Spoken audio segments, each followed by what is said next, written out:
Chapter 476 Reunion with Vidora. Michael was packing up everything when Gaia entered the room, pouting. "You're packing up, I see." She came to his workbench where several apparatuses were fuming up colorful smokes. "I know what you're thinking, and no. You can't come with me until you get the holidays." Gaia's sighed instead of arguing with him. She expected this answer, and in fact, she would be more helpful to him in the Oculon realm than in the outside world. "So you're going to Giselle or the sect?" asked Gaia while dismantling his apparatus setup. "Giselle. I want to find more about the vampires, and I have a feeling the vampires have something to do with Peyton and Sabrina's disappearance." Gaia continued to help him pack all the things. The silver scroll offered to him by Professor Lane enabled him to use arch energy. Not that he needed a scroll to use arch energy, now no one would suspect him. The room looked clean and rather empty after he put everything into the system storage. He was too busy cleaning everything up to notice the sad look on Gaia's face. Finally, when he turned around, he saw her standing in the center of the room, sad-faced. He put everything on hold and approached her. "Just 10 more months, Snaky," he said, gently cupping her hand. "I know." Her voice stuttered due to her trying to hide her sadness. How could she hide anything from Michael when he knows her completely? So he just smiled before kissing her right between her eyes. "We are gonna spend eternity together. So don't worry." She couldn't hold back her feelings as he locked her lips with his. Good thing Michael scanned the room and made it spy-proof. Although it said that Mazroth doesn't spy on students, he didn't believe them. Soon, they stopped kissing to embrace each other. "I'm gonna miss you," she said, hugging him as tight as she could. "Me too." Where is that flying lizard?" "Here." Gaia shuddered. She quickly let go of Michael, turned around, and saw Nightmare flying before her. "Fuck. Don't sneak up on me, ugly brat." She tried to grab Nightmare, but he evaded her easily. "I didn't sneak up on you, you were just too busy being lovey-dovey." Visit Elworld. Calm for a better reading experience. "You're gonna pay for that." With her threat began their cat and mouse chase around the room. Considering Michael created his new potion, which he still has to name in this room, he was extremely thorough in cleaning the room. He didn't leave a single speck of evidence that could be traced back to the new potion. "Got you." After chasing Nightmare for 5 minutes, she finally caught him. She headlocked Nightmare, knocking him on the head repeatedly. "I am so happy we are leaving you behind." "On Nightmare," Michael called Nightmare as they both looked at him. An evil grin quickly emerged on Gaia's face. "Sorry to burst your bubble, but you're not coming." Nightmare was shocked. "What the fuck?" he growled, still being locked under her arms. "I can't take you with me." The scroll was pretty clear about it. Michael took out the silver scroll from his storage and threw it at Gaia. Both the snake and the dragon curiously read the contents written on the silver parchment. "Familiars are not allowed to leave Oculon realm." Gaia read the line out aloud before closing the scroll. "Now that I think about it, Gilrine was talking about some pocket dimension." "What pocket dimension?" Nightmare growled. He was not at all happy about staying in Mazroth without Michael. He would have been less pissed about this if he was able to stay with Gaia. Unfortunately, no one was allowed inside staff quarters. Thus, Nightmare had to stay in the room alone or with Eladir, who spent most of his time cultivating, meditating, and reading books in the library. "I think they are planning to bring all the familiars into a pocket dimension for training or something. It will be a good experience for you, Nightmare." Michael rubbed Nightmare's head playfully after coming to him. "I think Eladir is in the library." Seeing Eladir hadn't returned to the room, Michael realized he might still be in the library. "Here, take these." Gaia saw 2 black rings appear on his palm. "Space ring." Gaia tilted her head. "Modified interlinked space rings. We can use this across realms," said Michael. These 2 rings cost him 10,000 badass points each in the system store. He wouldn't have bought them if they weren't vital to his plans. Using these rings, even after leaving the Oculon realm, Michael could provide Gaia and Eladir with necessary items from his side and vice versa. Visit Elworld. For a better reading experience. The downside of these rings was he wouldn't be able to store anything weighing more than 50 kilograms in space rings. Because of this restriction, it was borderline impossible to work on devices that required Eliter's runes, for instance, the mortar. Fortunately, by the start of next month, everyone would get holidays and be allowed to leave the Oculon realm. That time, the two of them could finally finish building the mortar and hopefully more powerful devices for Bertha. Give the other to Eliter when you see him. After everything was said and done, Michael was ready to leave the Oculon realm for Giselle. Aren't you going to meet Lane? Gaia asked. You've seen him. He is not very good at connecting with people. Besides, he's pissed at me for not making a breakthrough in alchemy by creating an entirely a new potion or a pill. Less he knows you already created one. Nightmare joined the conversation, and it will stay that way. Michael's voice became serious. I haven't perfected this potion. But even in this imperfect state, this potion is a game changer. They both nodded in agreement. I will see you two later. Since there were no obligations left in the Oculon realm, Michael activated the silver scroll by sending the scroll a silver of arch energy. The next moment, a bright light enveloped him and disappeared in a few seconds along with Michael. Okay, Lizard, I have classes. I'll see you later. Stay out of trouble. Gay rubbed Nightmare on the head with a smile. You too. You're the one who should be careful. She gave a nod before leaving the room through the window. Little did Nightmare know at this time that in the pocket dimension, he would meet two other dragons who were going to change his life. Life without Gaia and Ghost was so boring to Vidora, especially to Iag and Sarba. It had been approximately 3 months since Ghost and Gaia left for Mazeroth. The only entertainment they had after coming out of Cultivation was the surveillance mirror. The three of them watched all the footage live and recorded it to find out more about the vampires.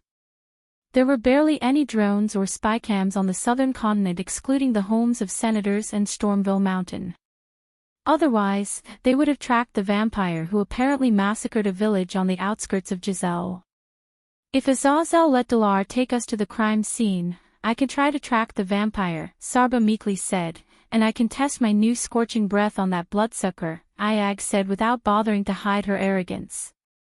Nothing much changed in their behavior or physical bodies in these 3 months except their powers. Iag now could breathe fire in addition to her ability to shoot sonic waves, and Sarba developed powerful senses. His senses let Sarba locate a living being using the heartbeat from a mile away. That was one of the senses he had. Taste, smell, vision, hearing, every sense known to man was heightened for Sarba. I don't believe our core formation level 5 will be enough to go head-to-head with the vampire. We know nothing about their kind, Kane calmly said, only to get a headbutt from Iag, full_our current_novel on Elworld. Don't worry Black, I'm sure you will get a power of your own soon. It's obvious you're a late bloomer, he. Kane ignored Iag's mockery and concentrated on the footage before him. Master Kane, Master Sarba, Miss Iag, it's bedtime. The three of them saw Azazel's ethereal form materialize before them. We don't need sleep, demon, move away, you're blocking our view. Iag growled at Azazel, but he handled her with a gentle smile on his face. Your bodies need rest, Miss Iag. Besides, you can miss something so obvious when your mind is exhausted. He is right, Sarba was the good boy among the three. So he agreed with Azazel, which earned him a headbutt from the rebel child Iag. Let's go, Sarba. Kane moved his head towards the door to leave the room. Since 2 out of 3 agreed upon sleeping, Iag had no choice but to go with them despite how she felt. However, just as they were about to flap their tiny wings, Azazel's eyes opened wide. Soon an elated smile emerged on his face. The three of them were completely taken aback by his surprise. He is here, Sarba joyfully said as he sensed a powerful figure walking toward them, and he had no doubt that this powerful radiation belonged to none other than Ghost. Just as he said, the door opened to reveal Michael in his usual black attire. Ghost! Even the normally silent Kane grinned and leaped at Ghost excitedly. They were so surprised and happy to see him again. They wrapped their heads around his neck, showering him with kisses as though they were puppies. My lord, Azazel quickly went to his knees as his eyes were brimming with the joy of seeing his lord return. Nightmare and Gaia, where are they? Iag and Sarba asked in unison. My lord, congratulations on reaching the soul refining stage. When talking to Michael through the spiders and mirror before, Azazel couldn't see the level of Michael's cultivation stage. Right at the moment, the demon butler could feel the immense power he was radiating and sense his cultivation stage.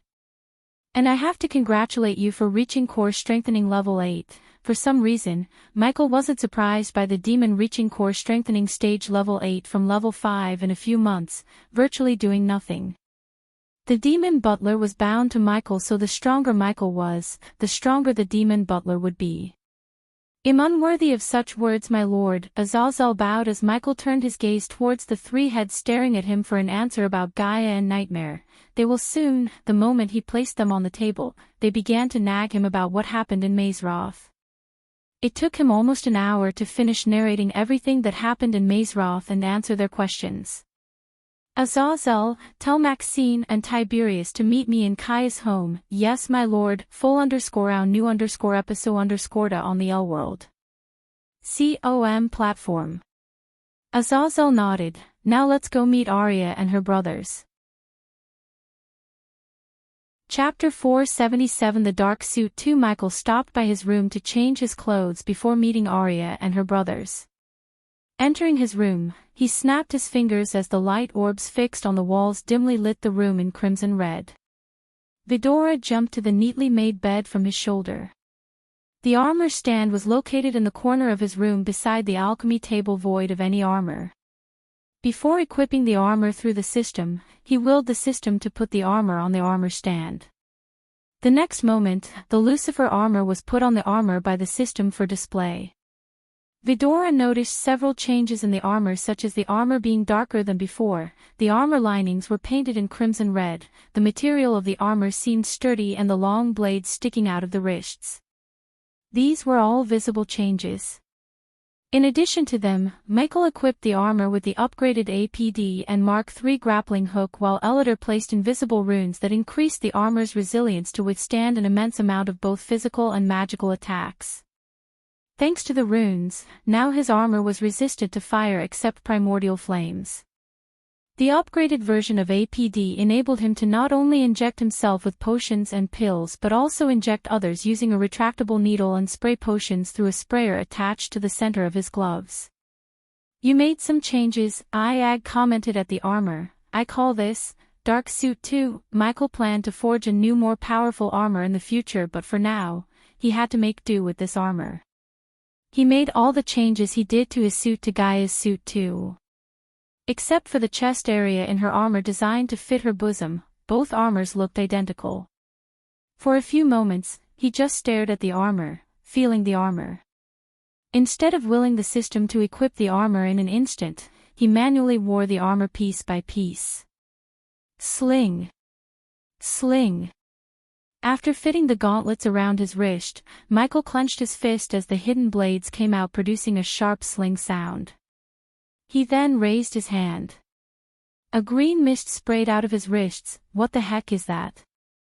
Iag frowned. Fear toxin, Michael said, checking the APD by injecting himself with a healing potion. Several tests later, Michael put on the mask and finished putting on the armor.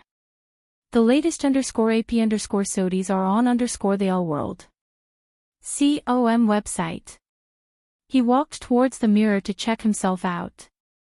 To be honest, he looked frightening in the armor. So he decided to shroud himself with the cloud of darkness and light his eyes with eyes of darkness. Unlike before, his eyes were now flaming in dark flames. Since he was standing in his room, near the bed, he avoided conjuring the dark flames around him. Nonetheless, the little bit of dark flames coming out of his eyes was enough for Vidora to sense its overwhelming power.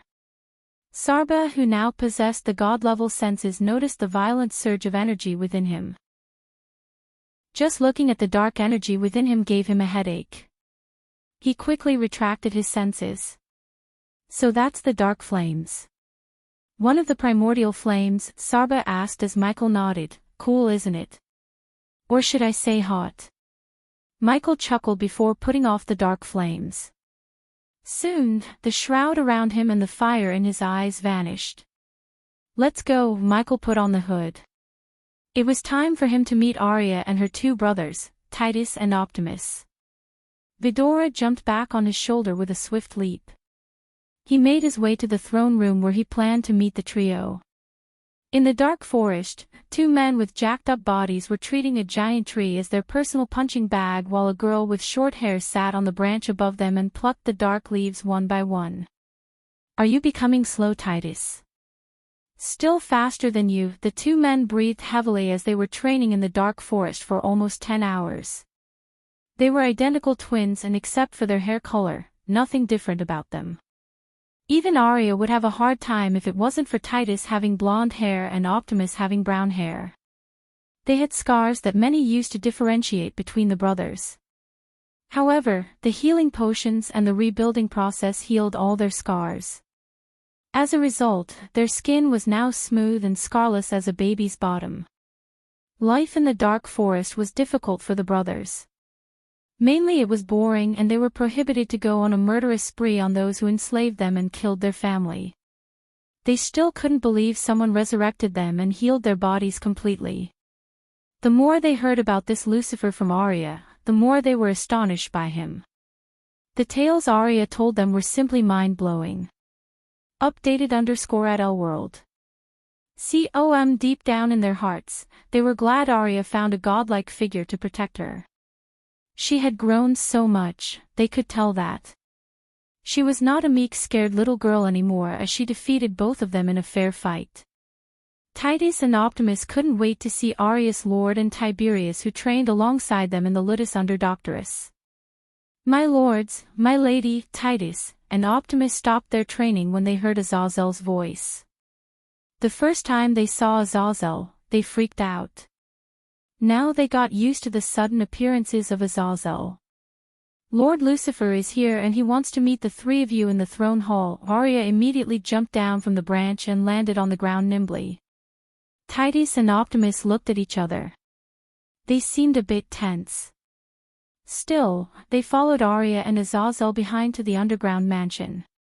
The hallways were as usual dimly lit with crimson-red orbs fixed onto the walls. The eerie silence would freak anyone out and the two gladiators weren't an exception. As the narrow hallway opened up to the hall, they saw a figure gracefully sitting on the throne clad in dark armor. With one leg over another and head resting on his fist, he looked relaxed yet dominant.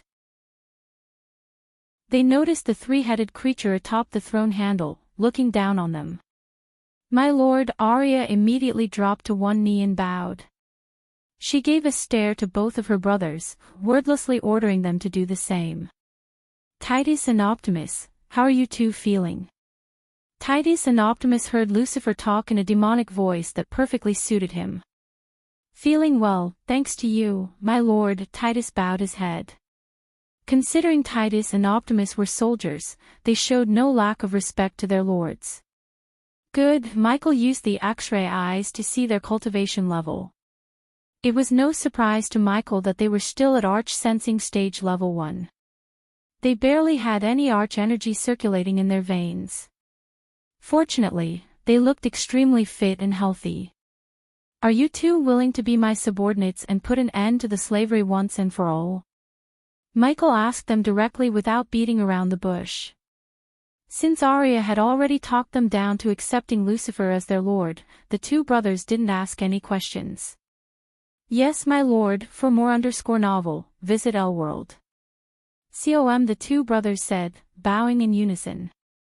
Does the host wish to accept Titus Atronius as a subordinate? Does the host wish to accept Optimus Atronius as a subordinate? As soon as the brothers agreed to serve him as his subordinates, the system's notification sounded in his mind. Yes, at the current level of the system, he was allowed to have 11 subordinates. Currently, he had 9 subordinates and with Titus and Optimus, he had reached the maximum level of subordinates. Of course, he could have more subordinates but the system rules for a subordinate wouldn't apply to them and he wouldn't be able to see their loyalty level.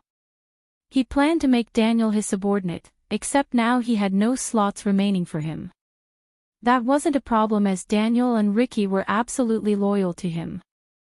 Michael quickly took a look at their loyalty level to see the brothers harboring 56% loyalty towards him while Arya had 87%. Her loyalty level pleased him, contrary to her low cultivation level. She was still at the body strengthening stage despite taking all the potions and pills he was providing her. She couldn't blame her though because her body was still adapting to the conditions of cultivation continents. It would take years for her to absorb all the arch energy provided by the pills and potions, and she was considered a genius compared to the rest of the Southerners. So unless he finds a way to quicken the cultivation speed of all his Southern continent subordinates, it would take decades for them to even reach the core formation stage. Showing all these thoughts and future plans to the corner of his mind, he stood up. Families can be your strength and weakness. Remember that. Michael stood from his throne after speaking those words. Now that you three spend time together, it's time to get back to work. Arya. Michael looked at Arya. My lord, take your brothers to Bradford.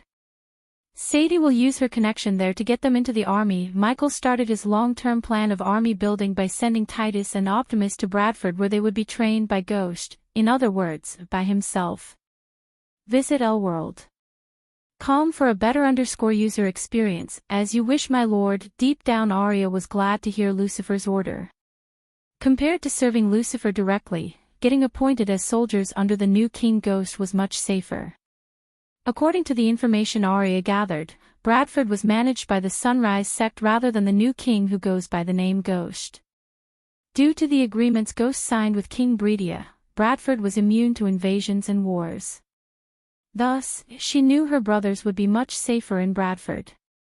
After Arya and her brothers left the hall, Michael activated the runic teleportation to teleport to Caius' home with Vidora.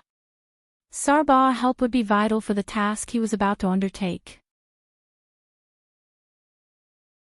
Chapter 478. The Castle of Vampires. Maxine and Tiberius were waiting in Caius' room with Caius for the Dark Lord. Since everything was going according to plan without any hiccups, they were pretty relaxed. Compared to the other two, Tiberius was slightly tensed up as he didn't like whatever slaughtered Logan's village to be alive and well. Logan told all about how their battle went. Tiberius thought only Lucifer and the Dark Queen could use magic, but now, there was another one. He couldn't wait to get some answers from Lucifer. Luckily he didn't have to wait any longer as Michael appeared in the room out of thin air. My lord. Maxine immediately dropped to her knees, then Caius and finally Tiberius did the same. Rise. Michael approached the chair before willing the system to replace the chair with his throne. You must be Caius. The moment Michael placed Vidora on the oak table, Iag locked her gaze with Caius. Except for Maxine, who met Vidora a couple of times, Tiberius and Caius were startled to hear the menacing voice of the white head among the three. Yes, yes, my lady. Iag emphasized the word my lady. She was extremely overbearing and dominant that despite her stature, she exerted enough pressure on Caius to turn his face pale. Tiberius, I presume. Nice to meet you. Sarba talked in an exactly opposite way of how Iag spoke to Caius. Tiberius was surprised by how polite and respectful the silverhead was. Well, it took a couple of seconds for Tiberius to find the right words to greet the majestic creature looking at him. Fuck it. Tiberius pushed away the thought of finding fancy words. Nice to meet you too. Tiberius went with a simple greet as Sarba nodded. Enough pleasantries. Michael raised his arm. Before we move to the obvious, tell me, how's everything on your end? Caius saw the dark eyes staring at him and it felt as though he was staring into his soul itself. We have no problems on our side, my lord. In a week, Maven will be merged with Giselle with the support of the people of Maven. The latest _AP_SODIs are on the Allworld. COM website. The civil war he incited in Maven was going to finally pay off. He was glad to hear this update. General Quintus has recently started invading the lands of Pririd. The name General Quintus rang a bell in his head. He pondered for a moment before remembering everything about Quintus. He was the man who invaded Arya's homeland, Wuxia. He decimated the kingdom completely, removing Wuxia from the map and expanding the territory of Kingdom Immortal. What's our stand in this war? I was thinking we should support Pririd, my lord. Caius stepped forward and pointed at the map on the table. His finger was on the kingdom Pririd adjacent to Maven. And the kingdom of Pririd was located between Maven and Immortal. General Quintus has been expanding his territory for decades, and typically every 3 or 4 years, we have to change the map because of him. If we conquered Pririd, the possibility of him trying to invade Maven is high. Everyone in the room agreed with Caius. Cain, you think you can handle this? Michael asked Cain instead of guiding Caius on what to do next. He decided to treat this situation as a test for Cain. Yes, Cain said confidently. He already plotted a plan in his head. Then Michael turned his gaze towards Maxine. What about you, Maxine? How is the mining going on? The new machines and the pulley system will be installed next week, my lord. After that, the mining process would be 300% faster. Good, Michael nodded. Finally, he turned his gaze to Tiberius. However, instead of asking for an update, Michael gave Tiberius an update. We are going to capture that vampire, dead or alive, Tiberius has to say. He was indeed relieved to hear Lucifer. How's Logan doing? After what happened to Logan's village, Tiberius offered Logan to settle in Freedom City, which Logan wholeheartedly agreed, not that Logan had any choice. The big man needed a safe place for the surviving villagers and his wife. He's adjusting, said Tiberius. New novel _chap_ters are published here, World. Caius, prepare the airship. Yes, my lord. Caius bowed before leaving the room. My lord, what is that thing? It called itself a greater vampire? Tiberius doubtfully asked. That's what we are going to find out. One thing for sure though, these creatures are extremely dangerous. Michael was fascinated by the vampires. However, he was also cautious since they could soar energy. His highest priority was to know more about the vampires, mainly, what are their strengths and weaknesses? How strong are they? Their hierarchy, how many of them are there, and finally, what's their purpose? Michael needed answers to all these questions. I am sure Sarba here could help you locate that soon-to-be dead piece of shit, Iag menacingly said as Sarba bobbed his head up and down. Tiberius sensed the temperature suddenly dropping a bit. He then saw the intense murdering intent in the whitehead's eyes. Somehow, it reminded him of the Dark Queen, which made him wonder where the Dark Queen was. Cain remained silent without participating in Iag's conversation.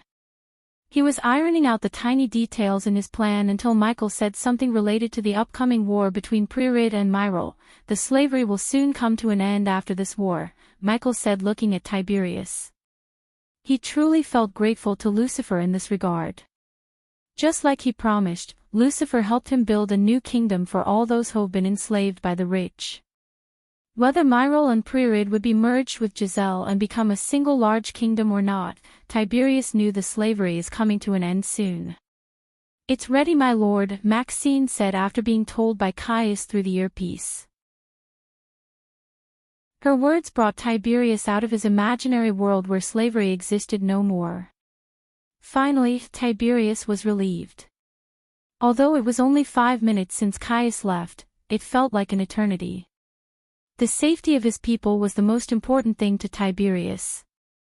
Now that the vampires threatened the very thing he was trying to protect, Tiberius was royally pissed off and wanted nothing more than to kill that bloodsucker. Tiberius and Maxine moved closer to his throne while Vidora jumped back on Michael's shoulder. The next moment, Michael activated the runic teleportation to teleport themselves to Caius' airship. Tiberius hated teleportation, but closing his eyes helped him deal with the after effects. When he opened his eyes, he was standing in the airship. Set a course to where Logan fought the vampire, Maxine ordered Caius as though she read Michael's thoughts. The daylight arrived as such intricately woven threads of gold so light that its creator could only be divine. On their way to the destination, Michael remained with his eyes closed. He was meditating and organizing his thoughts. Ever since he merged himself to become whole, he felt extremely powerful, which might unstable his mind as it did to Spectre. Therefore, he continued the meditation, which helped him control and connect with the dormant powers within him. After almost half an hour of flying, they finally reached their destination. From above, there was nothing but forest beneath them. Rather than flying down as Maxine and Tiberius expected, Michael took out several drones from his system storage. "Open the door," Michael ordered Maxine as she walked to the door, followed by the drones. Whoosh! As soon as she opened the door, a loud howling sound coupled with a powerful suction force tried to suck everything out of the airship. Maxine quickly shut the door and the drones were already out in the air. The latest _AP_SODIES are on the L-World. .com website. Michael closed his eyes, yet again monitoring and controlling all the drones manually. The drones buzzed through the forest like busy bees trying to get honey out of flowers. Only in this scenario, they were surveying the area for the vampires. Maxine and Tiberius noticed his eyes were abruptly opening after a few minutes. "Did you locate him?" asked Diag. "You two stay here." Michael's face was serious underneath his mask. They couldn't see the look on his face. Still, they didn't try to disagree with him, even Tiberius, who was unable to wait patiently for the vampire. As he was walking towards the door with Vidora on his shoulder, Maxine followed him behind. Whoosh! Michael opened the door and everything happened just like before. Without wasting a second, Michael jumped out of the airship. He soared through the air like a meteor. Breaking through the canopy and countless branches, Michael and Vidora landed on the ground. Michael noticed the broken trees and the clearing, which were clear signs of the battle between the vampire and Logan. Although the rain that day wiped away the prints and the blood, Michael had a way to bring back the traces he needed. "What's the plan?" asked Diag, looking around the forest, sensing strange vibrations coming from that direction. Sarba looked at their right side as Michael expected. Still, Michael needed one more test before pursuing the vibrations Sarba had been sensing. Michael waved his hand around him, spraying a translucent liquid in the air. When the tiny particles of the potion melded with the ground beneath, several glowing footprints began to appear in their sight. This potion was the better version of the potion he used at Jack's murder site. The potion would reveal the blood stains even after days or even months. Almost 99% of footprints were chaotic and human, except for the remaining 1%. It looked like a human footprint, however, only that pair of footprints were leading to the place where Michael noticed an anomaly. If that's the footprints of the vampire, I have to say, it awfully similar to a human's system. Teleport Vidora back to the airship if things go south, although I doubt it will. Michael ordered the system. Yes, since Vidora was familiar, he didn't have to pay extra as he already paid up front before making Vidora his familiar. Michael followed the footprints while closely monitoring the environmental scanning map. In addition, the drones were also hovering around them to make sure no one ambushed them. There was nothing out of the order in the forest they noticed while following the tracks. The forest was dark and gloomy. The trees danced to an unheard beat, whispering their songs to the wind. Here, sheltered by the mighty trees, was every kind of life, from the humble beetle to poisonous snake. Their journey came to an end when they noticed the glowing footprints were no longer to be found. That's where Michael's X-ray vision came into the picture. What seemed like countless trees and muddy ground intervened with veins and roots. What seemed to be the perfect picture of rainforest wasn't a forest at all.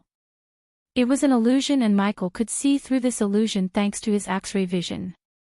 Ignitia! Michael pointed his finger at a tree branch directly above them. The moment the lightning bolt hit the branch, Vidora saw the scenery before them flickering. Soon, the forest they saw just a moment ago completely vanished from existence. Visit L-World. Com for the best no_vel_read_ng experience. A gloomy grayish area welcomed them, and in the distance, they saw an ancient castle under a blood-red sky. Chapter 479 The Castle of Vampires 2 System. The moment you sense a threat we can't handle, by a teleportation scroll and teleport me away, Michael telepathically talked to the system. He was standing in what felt like a pocket dimension similar to the one in the dark forest. As far as his environmental scanning could reach, the scanning found no living beings. He knew that didn't mean he was alone in the dimension. Once again, he raised his arm, spraying the potion into the air to reveal the bloody tracks. "This place looks freaky," Sarba commented, looking around the freaky castle grounds. There were countless skeletons that seemed like giant birds lay on the ground, half buried in the red sand. He followed the bloody foot tracks left behind by the vampire to the castle. He had reached the 30 steps leading to the castle, yet there were no guards, defenses, or anything for that matter. Michael climbed the stairs, showing no signs of fear. Ever since he merged his soul pieces back together, he barely felt any fear. That didn't mean he was void of fear, he just changed. Before, when his soul was split into 3, he would have been a little freaked out. When they climbed up the steps and saw 2 statues of soldiers flanking the giant oak door. "I sense 2 life signs," Sarba closed his eyes before saying. Meanwhile, Michael pushed open the door, revealing the empty, gloomy throne hall. As he entered the throne hall, he was welcomed by slim braziers hanging from each of the 12 limestone columns that lit up every part of the throne hall and coat everything in a red glimmer. The humongous chandeliers hanging from the arched ceiling dance in the flickering light, while statuettes and gargoyles looked down upon the stone floor of this magnificent hall. A blood-red rug split the entire room in half and was matched by the thinner ones on either side of the hall, while ribbon banners with burnished margins draped from the walls. Between each banner hangs a torch. They've all been lit and in turn illuminated the mosaics of various figures. Massive, colored glass windows were neighbored by veils colored the same chestnut as the banners. The curtains have been adorned with emblazoned edges and decorating tips. Regardless of the decoration and the grandeur of the throne hall, it lacked the thing a throne hall shouldn't, a throne. There was no throne in the throne hall. Where the throne should have been was a 4-foot pillar. Atop the pillar one could see a porcelain bowl. Where are the vampires? Are they cocky bastards who think no one would break into their castle, or they are dead? Egg couldn't help asking after noticing the barren land and the empty throne hall. "I told you, I'm sensing 2 living beings. They are down," Sarba informed as Michael walked towards the pillar. While he was walking, Iag looked around for stairs. However, she found none. The throne hall had no other rooms, stairs, or anything that seemed like leading to the other parts of the castle. "I don't see any stairs," Iag headbutt Michael on the side of his face. "Because there aren't any," Michael calmly said. "System, scan this pillar." He willed the system, paying 1,000 badass points. "The host needs the blood of a vampire to activate this lift. Since you don't have any, you have to pay the system additional 4,000 badass points to hack the lift. Hack it." The latest _AP_SODIs are on _the all world. COM website. Vidora saw the ground beneath tremble as the ground began to descend. "A lift, interesting," Michael was amused. "Something told me the vampires might be slightly or ridiculously advanced than the rest of the world." This was the first time he had seen a lift in this world. The lift was descending for almost 10 minutes before it came to a halt. The wall before them slowly slid open to reveal yet another gloomy hall lit with torches. Unlike the throne hall above, this hall was darker, gloomier, and had one large round table at the end of the hall. "Where are the 2?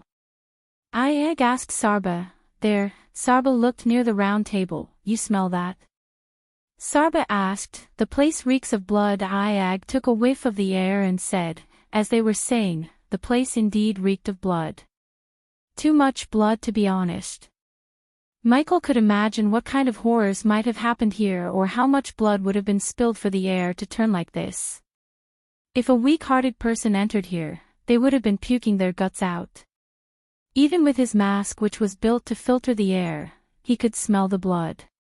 "There's a door." When they reached the round table, they saw a metal door on the side of the wall. Rather than immediately checking out what's on the other side of the metal door, Michael hopped over the round table because that's where the bloody footprints ended and a huge splatter of blood could be seen. "My gut says it's our greater vampire," Iag said as Sarba and Kane nodded. Michael squatted down to check out the dried blood. "What are you doing?" Iag saw Michael scrap the dried blood off the ground and put chunks of blood into a vial. It's possible they had a meeting here and the higher-ups in the vampire hierarchy killed the greater vampire for leaving witnesses. Kane saw the chairs around the table and connected the dots. Iag and Sarba nodded as Kane's words made sense. "Why shouldn't we ask the one there?" Michael pointed at the metal door. Michael calmly walked towards the door but not before placing Spider all around the hall and sending a few through the gap between the door and the floor to see what's on the other side.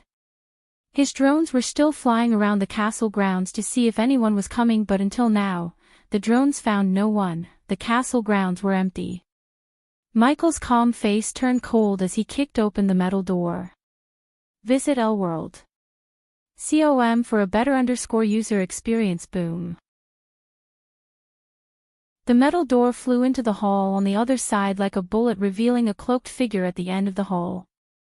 Vidora could see another figure tied to a pole in front of the cloaked figure. "Just in time, I was getting sick of this guardian blood," the cloaked figure's cold voice echoed through the empty dark hall. One could barely see anything in the hall, and if it wasn't for the ceiling directly above the cloaked figure letting through some light, the hall would be pitch black. The figure slowly turned around like a supervillain in a movie. The figure took his sweet time taking off the cloak. As soon as he did, Michael was surprised because he had seen him, way before. Victor, it was Victor, the same Victor he saw on the Phoenix Island where he had a conflict with Lord Julius. At that time, Victor was a core-strengthening stage warrior. On the other hand, Victor had no idea that the man before him was Ghost. Even if he did, Michael didn't think Victor would give a damn. Three-headed Hydra. Exotic. Victor licked his lips, and when he did, Michael saw the vampire fangs sticking out of his mouth. They were longer and more menacing than the ones shown in the movies. Not more exotic than a vampire, Michael snickered as the grin on Victor's face turned evil. "Darkness gives thy blessing."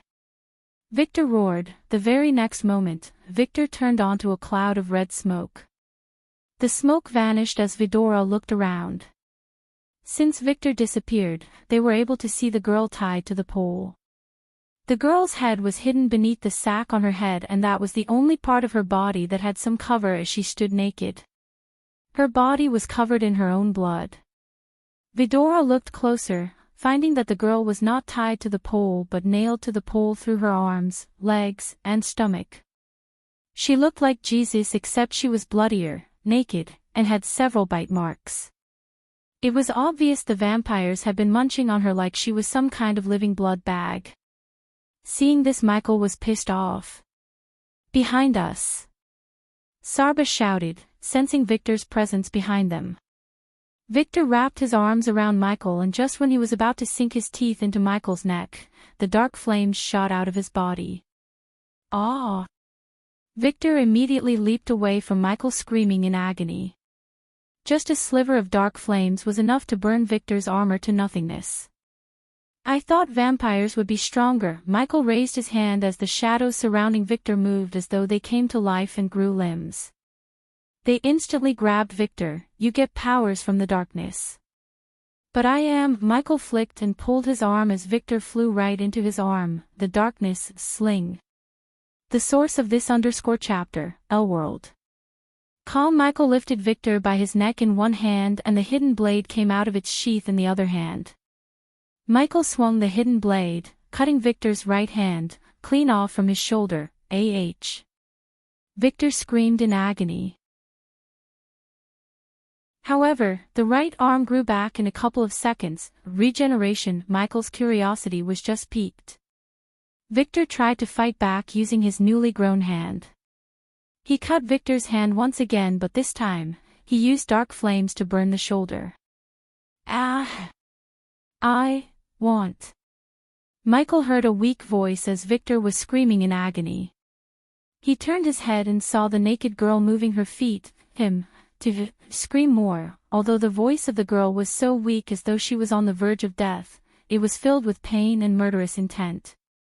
"You heard the lady," this time Iag spoke. Then, she opened her mouth to breathe bright blue flames. Hi.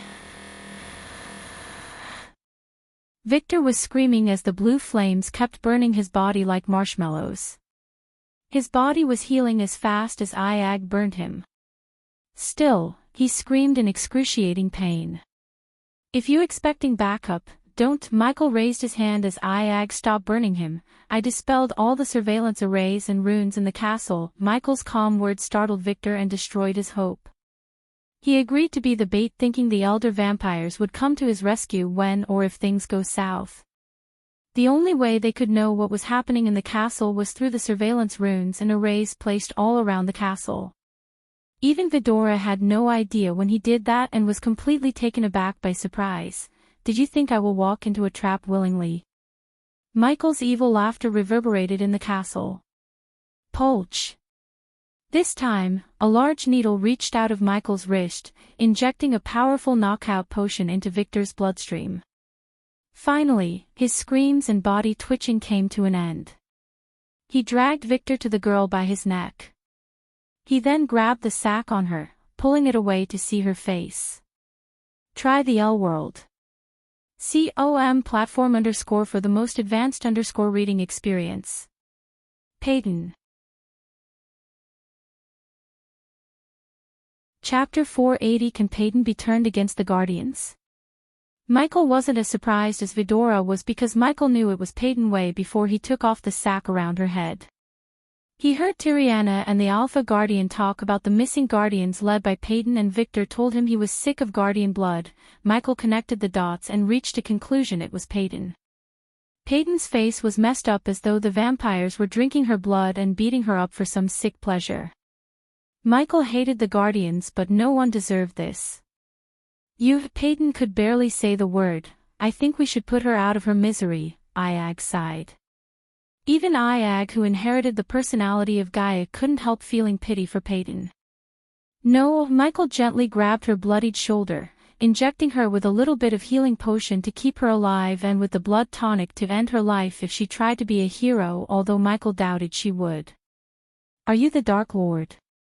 Instead of answering Payton, Michael retrieved a piece of cloth and covered her naked body before removing the nails. "System, teleport us to the crypt." Michael willed the system. Since Michael was with Payton and Victor, he couldn't use the runic teleportation. Hence, the system happily bought a teleportation scroll for 10,000 badass points and used it to teleport them away from the vampire castle, but not before leaving a teleportation rune. Delar and Jesse were attaching mind-controlling chips inside the Alpha Undead when they say Dark Lords suddenly appeared in the middle of the hall out of thin air. Carry on. Michael was too focused on the task at hand to notice the 20 Alpha Undead standing at ease like super soldiers. First, Michael injected Victor with a whole lot of paralyzing poison and fear toxin. Then, he forced Payton to sit on one of the chairs in front of a large oak table and his throne. Payton was too traumatized to even look around. Her dead eyes had lost the glow Michael saw in them when they met before. He could only imagine what she may have gone through. "You should see this." Michael waved his hand as a giant mirror appeared before Payton. Payton's attention was immediately drawn by the feed that appeared. She saw the familiar faces of Tiriana and the person she looked up to the most, Tenulia, aka the Alpha Guardian of Hunter Guardians. Payton recruited these Guardians and... What is it, Tiri? Visit L-World. COM for a better _ user experience. The last member she recruited is Sabrina Winston, Noah's little sister. What the fuck was she thinking? She recruited someone who's not even a Guardian? That bitch is expendable. But not her. If we are to lose Sabrina and Noah found out that his little sister died because of us, everything will be ruined. The feed stopped as Vidora expected some anger outburst from Payton.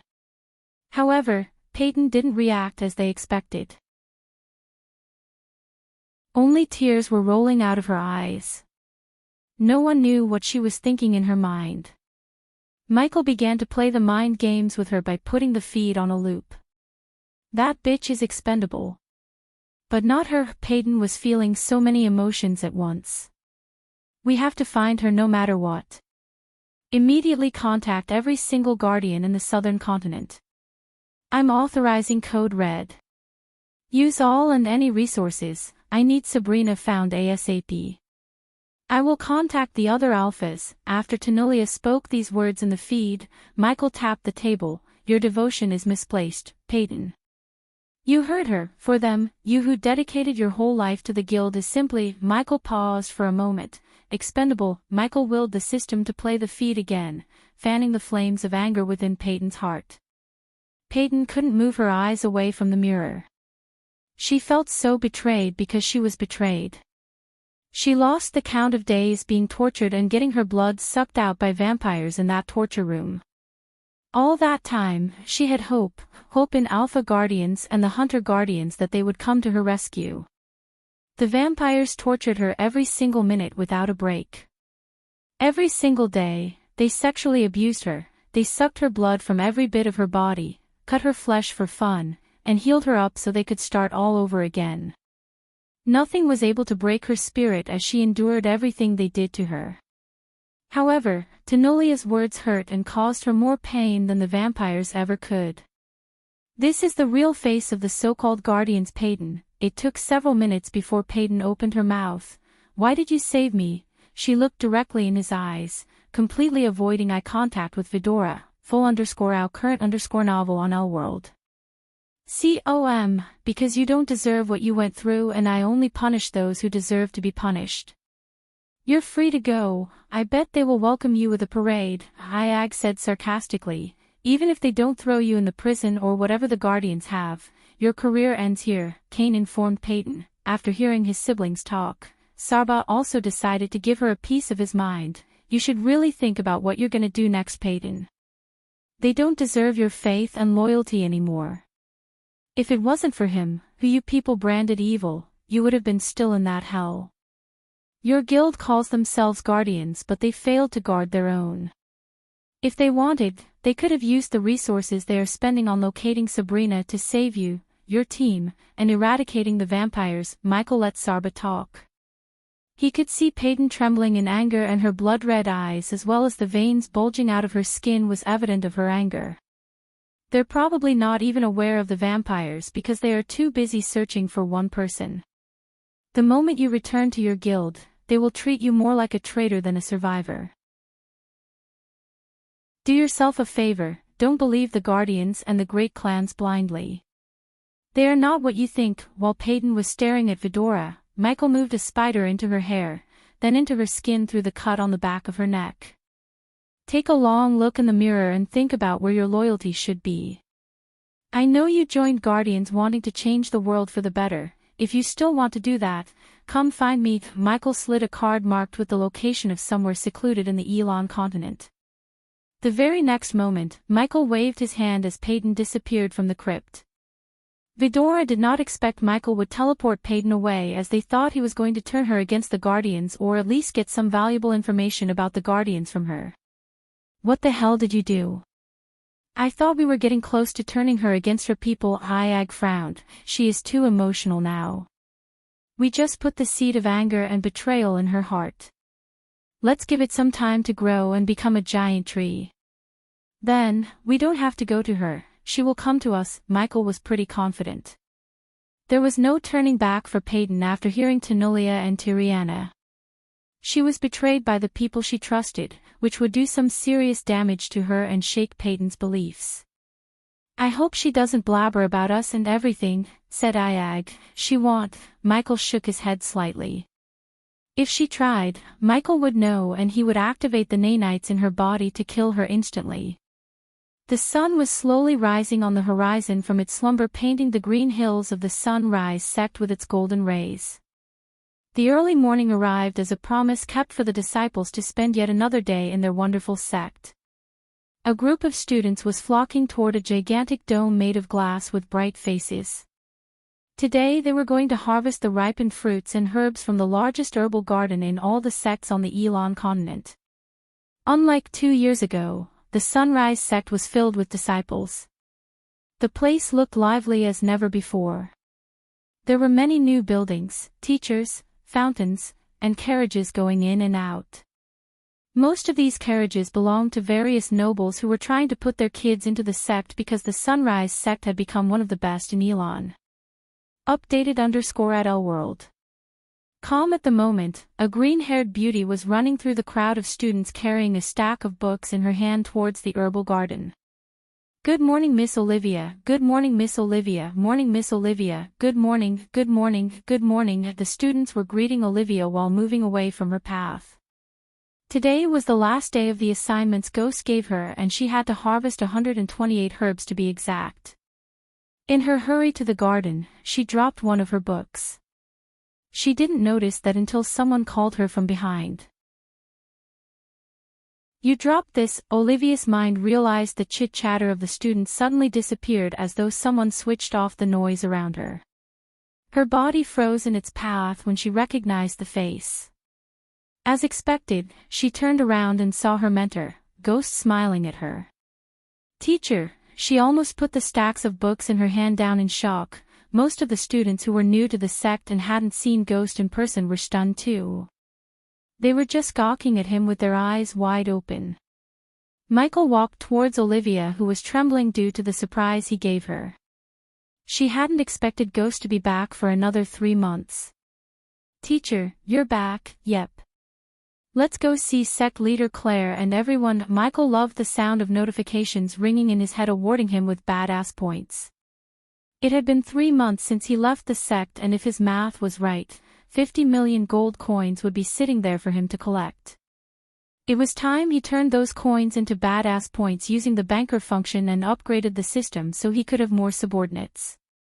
As soon as he finishes here, he could finally start interrogating Victor back in the dark forest. The latest _AP_SODIes are on _the Elworld. COM website. Chapter 481 Cold War between Bradford and Bredia. Cold War between Bradford and Bredia. Teacher, Olivia was brimming with joy, but soon, Michael noticed slight distress in her eyes. Or should I call you, Your Majesty? Olivia joked. Michael smiled and patted her gently on the back. I'm not into the king thing very much, he said while walking towards Claire's mansion, which was buzzing with people. Teacher, I thought you'll be gone for 18 months. Did you get expelled? She started at him curiously with her big round eyes. Geesh, why did you think that? They just got impressed with your teacher's skills and gave him early holidays. Somehow Olivia didn't think he was joking, though he said like he was kidding. Arham. For a moment, Olivia dragged her voice as though she was searching for words in her mind. Teacher, how long will you be here? Michael asked. At the same time talking to Olivia, he didn't fail to greet the students who were dying to talk to him. Everyone Michael smiled at was trembling in joy. They were over the moon. A simple gesture like nodding and patting on the back raised Michael's image in their hearts to the next level. For Michael, it felt great to receive badass points just by walking and greeting students. He didn't even do anything badass, yet he was receiving a lot of badass points.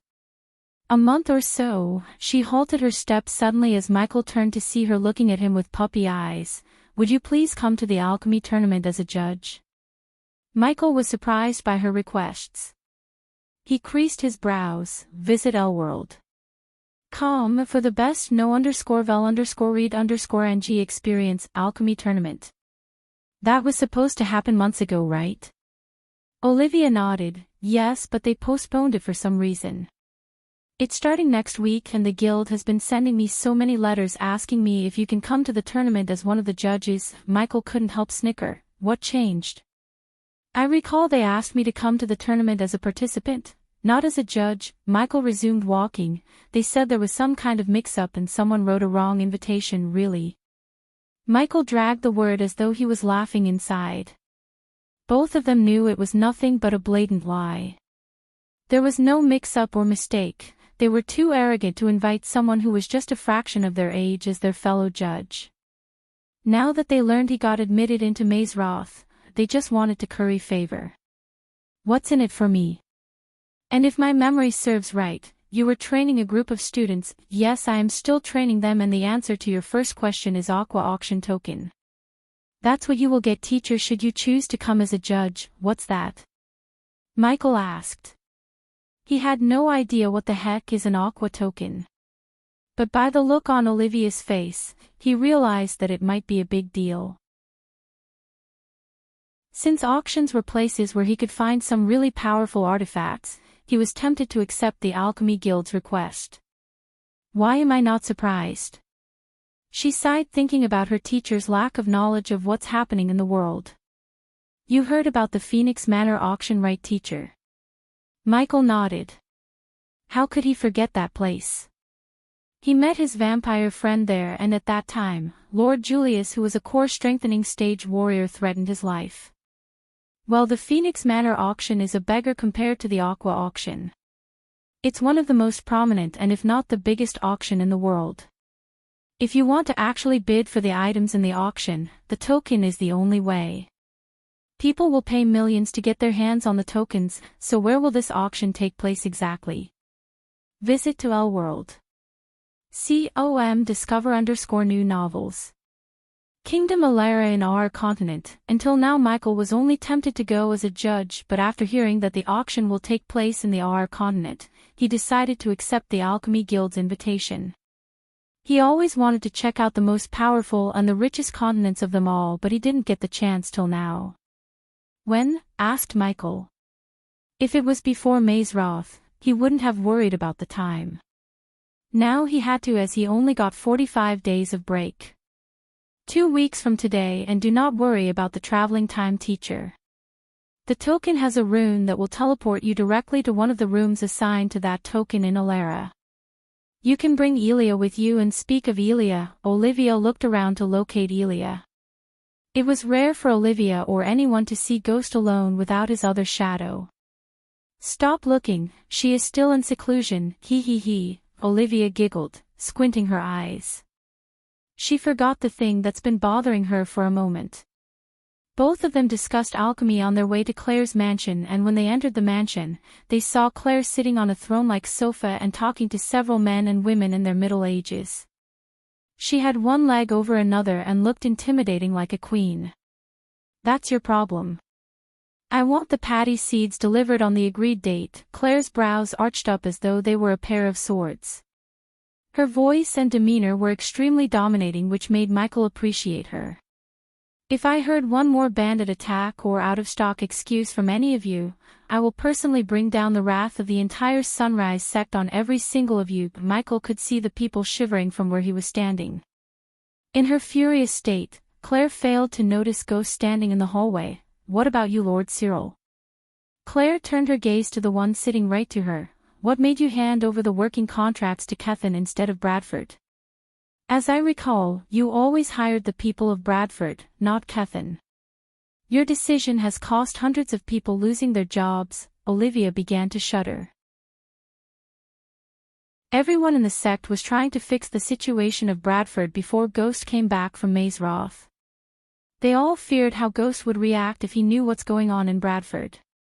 Claire and the elders didn't try to hide the situation, but they wanted to deal with the situation themselves instead of involving him or Elia. Sect leader Claire, can we address the elephant in the room? We are here because of the Cold War between Bradford and Breedia.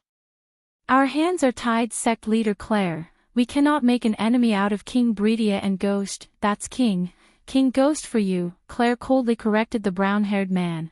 Pardon me, sect leader. We cannot make an enemy out of King Breedia or King Ghost. We may have given the jobs to Kethin, but we will give the mining contract to the people of Bradford. That would suffice, right? The man tried his best to sound as polite and courteous as possible. The most up-to-date NOV_Ls are published _here of L-World. People of Bradford are not miners, Lord Cyril. They are farmers and fishermen. Besides, the mines at the border between Breedia and Bradford. I don't have to remind you how many men and women Bredian soldiers arrested for some phony crimes they never committed in the first place. Michael was listening to her words calmly. His calmness freaked Olive, as she knew that there will always be calmness before a freaking storm. That's why we recommend you hold a peace talk with King Bredia and sort this out, sect leader Claire. We feel like we're stuck in a tug-of-war between Bredia and Bradford, the dark-haired woman sitting next to Cyril pleaded to Claire as they all bobbed their heads. In 3 days, King Bredia will hold a gala celebrating the engagement between Princess Catherine and Andrew Winston. If you would. Lord Cyril didn't finish his sentence as his words trailed away. They were merchants who had several contacts in both kingdoms. Through those contacts, they learned that King Bredia hasn't invited anyone from Bradford, not even for a courtesy. Thus, they were practically asking Claire to go uninvited and hold a peace talk with him, which had the highest possibility of her being humiliated or disrespected by King Bredia and his men regardless of her status. It's more appropriate for me to attend. Before Claire could respond to Cyril, another voice reverberated in the hall. They all turned their heads in the direction where the voice came from and saw Ghost walking towards them. They felt chill running through their spines as they immediately stood up as though their seats were on fire. Ghost, Claire lost her domineering demeanor when she saw him. A wide grin from ear to ear emerged on her cold face. She almost hugged him, but fortunately, she stopped herself with only squeezing his hands. King Ghost, Your Majesty, some addressed him by King while some mumbled Your Majesty in shock and surprise. The pressure on their shoulders just multiplied by 1,000 folds after he made his appearance. They thought Claire was exerting dominance until he appeared. Sect leader Claire, you're looking good. Before dealing with the situation at hand, Michael greeted Claire with a smile. He took Claire by her hand and made her sit on the sofa back. Olivia stood beside Claire waiting to see how is he going to deal with the merchants. I am sorry for the hardships you've been facing because of Bradford. Thank you for coming here, ladies and gentlemen. I will personally meet King Bredia and fix everything. Michael emphasized the word everything. His words should have reassured them. Instead, they all shuddered because those words sounded more like a declaration of war. Olivia, please show these ladies and gentlemen the way out. Ladies and gentlemen, Olivia gestured at the merchants to follow her. The merchants did not dare to linger any longer. They rushed outside, leaving Claire and Ghost behind. Only when the merchants left the hall and Olivia returned, Michael sat on the sofa beside Claire. Visit L-World. .com for a better reading experience. So King Bredia's been giving Bradford a hard time, huh? Some people never let go of something they should, do they? The smile on Michael's face disappeared and in its place, a cold murderous look arose. Although you won't miss anything in HBS if you don't read Anti-Hero with a Symbiote System, AHSS, I strongly recommend everyone to read it because AHSS is set in the parallel universe of HBS and you will see lots of references to Michael and insights of HBS universe as well as origins of the badass system. Chapter 482 Engagement Gala. Olivia sat on the sofa facing Michael. He leaned back, resting his head on his fist. You have nothing to worry about, everything is under control, Claire softly said. Things could have been better if I had tied some loose ends. Michael's face was void of any expression. What's truly going on, sect leader Claire? Tell me everything. His gaze turned colder as Claire found no strength to hide what was going on in Bradford. Besides, he trusted them with the kingdom, so Claire knew that he deserved to know the truth. Letting out a deep sigh of breath, Claire and Olivia began to narrate the events unveiled over the last 3 months. Almost 15 minutes later, they finished their report and expected some kind of reaction from Ghost, who listened to everything showing no emotions at all. They were unable to grasp what he was thinking or what the hell was going on in his head. After hearing Claire and Olivia, Michael realized why he received no reports from Azazel about Bradford. From the outside, Bradford was running as usual. Inside, however, the kingdom was dying little by little and Claire was the one keeping the kingdom alive using the treasury of the Sunrise sect. According to Claire, the merchant companies who used to trade with Baron Totonk stopped their trading. In addition, the various noble families of Bredia who owned businesses fired the people of Bradford and stopped buying fish and farm products produced in Bradford. In simple words, they blacklisted Bradford. Over the 3 months, Bradford had lost most of the revenue streams. Thus, Claire and Elder Sandra had to access the sect treasury to keep the people from starving to death. If this wasn't enough, the Bredian soldiers have been exerting an absurd amount of tax on anyone who comes to Bradford through their borders, as well as arrested Bradford citizens for phony crimes that they never committed. Because of this, new merchants and nobles stopped visiting Bradford and Bradford citizens quit traveling to Bredia for work. Even Hattie's income was affected by Bredia. Michael doubted that the nobles of Bredia visited Hades much over the past 3 months.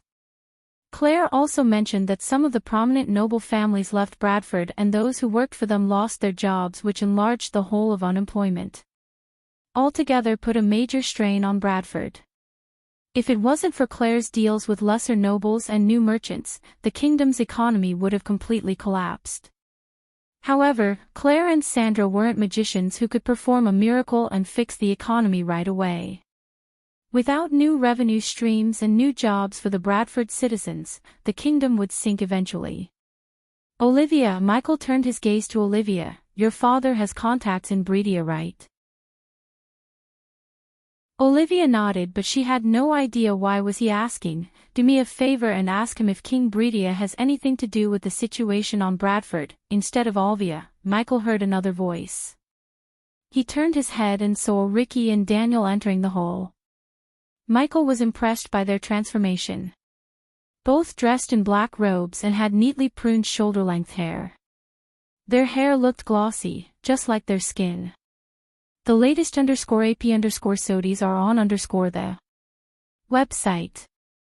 Finally, they both reached an adequate cultivation level. Due to his X-ray eye, he could see Ricky was at core formation level 2 while Daniel had reached level 3 and was just a few months cultivation away from reaching the next level. We have some information regarding that Master Ghost. Ricky and Daniel bent their backs and bowed deeply. For them, Ghost was their god.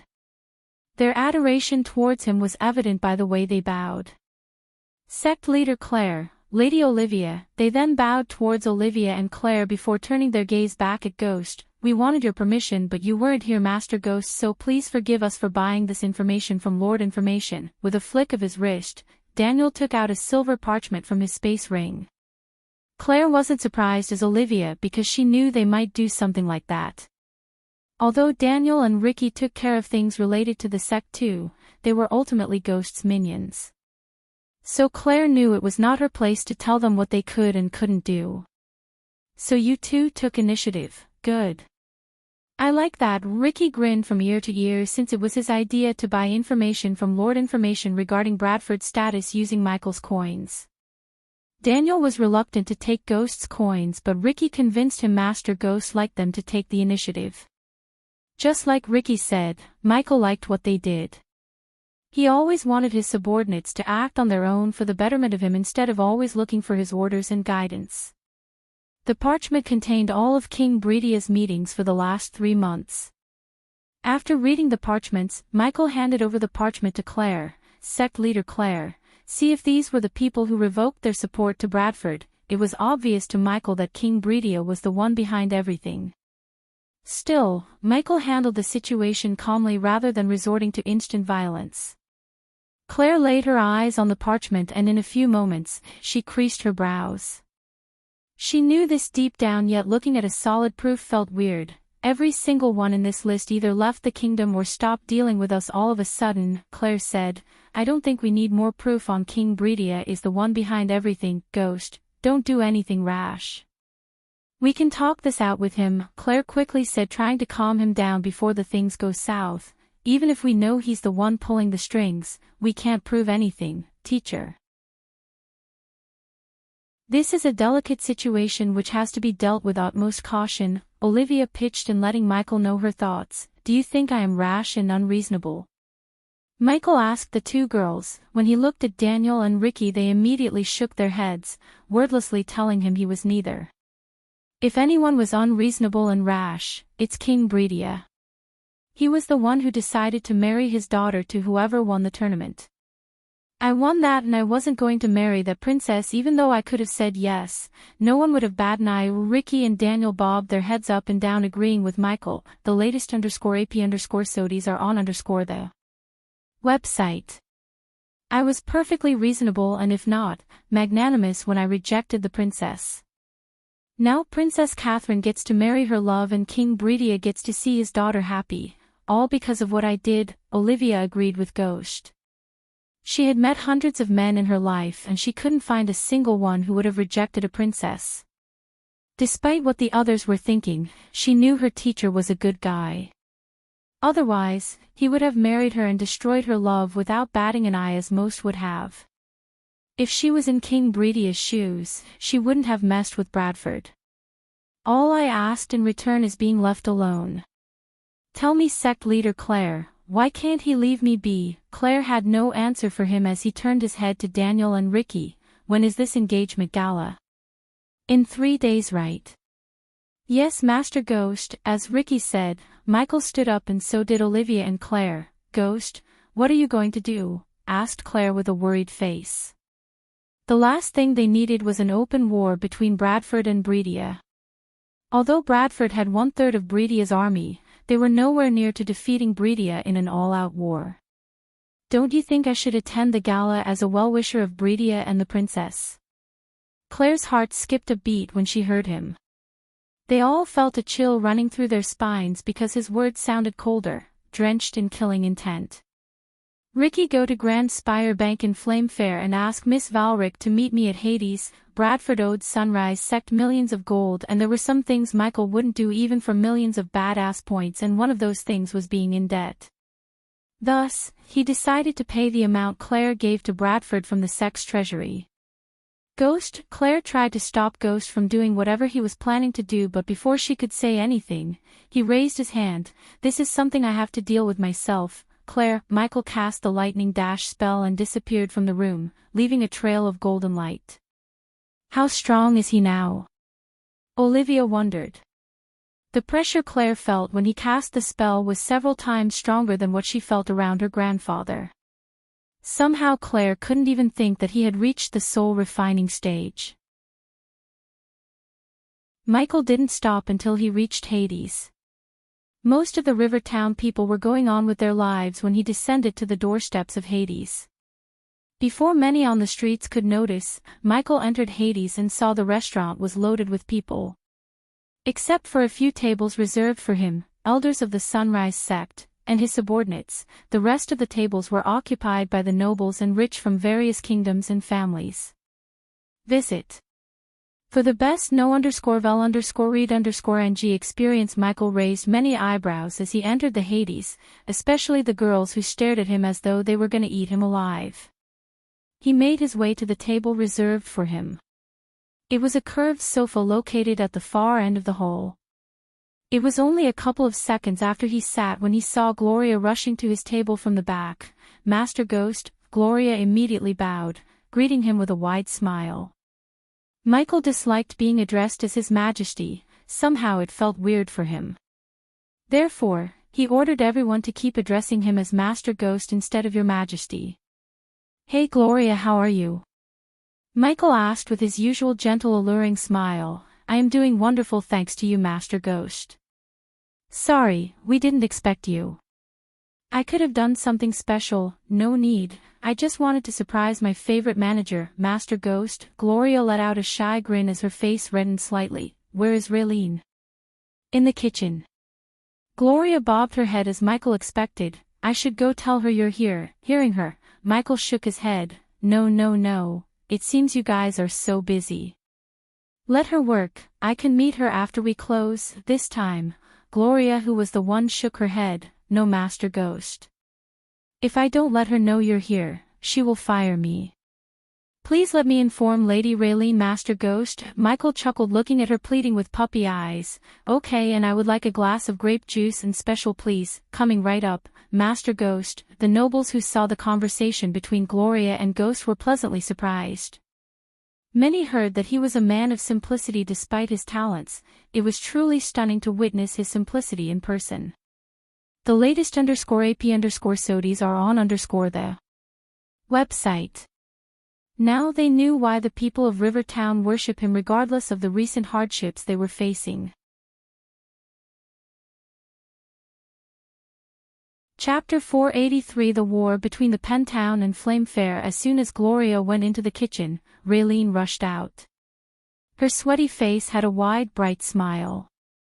Master Ghost, she tried to kneel down but Michael stopped her by grabbing her shoulder. Sit down. Michael had to apply some pressure to make her sit down beside him. Her rosy face was completely drenched in sweat. Michael could notice the redness in her hand, which was a mark of her hard work. I hope everything's going well, Raylene. Yes, Master Ghost. You have nothing to worry about. Me and Gloria even thinking about opening another branch in Royal Land. Her words really made Michael happy. It felt great for him to see his subordinates finally making up good decisions themselves without his guidance. For him, it was like seeing the birdlings spreading their wings and flying away from the nest on their own. Raylene leaned back on the sofa facing Michael's eyes. We are just waiting for Lady Elia to come out of her seclusion and clear up some of the financial sides of things. Master Ghost, is she still in her seclusion? Michael nodded, but go ahead. I'm meeting someone handling my account in Grand Spire. I will transfer the coins to your account. About that, Master Ghost. Raylene scratched her temples. I took the liberty of opening a separate account in Grand Spire for the restaurant and I've been depositing the profits into that account. Look at my Raylene, all grown up. Michael laughed as he ruffled her head as though she was a little girl to see her giggle. Any problems transferring the coins to the bank? Asked Michael. Considering Raylene would have to physically bring the coins to the bank and deposit them into the account, she was vulnerable to getting attacked by thieves or bandits. Good thing Michael let Lord Malin handle the security side since the Bradley family specialized in providing security. When I was opening the account, Lord Malin himself came here to escort me to the bank. After that, Raylene leaned closer to Michael. Visit. For the best no_vel_read_ng experience, once a week, he will send a courier here.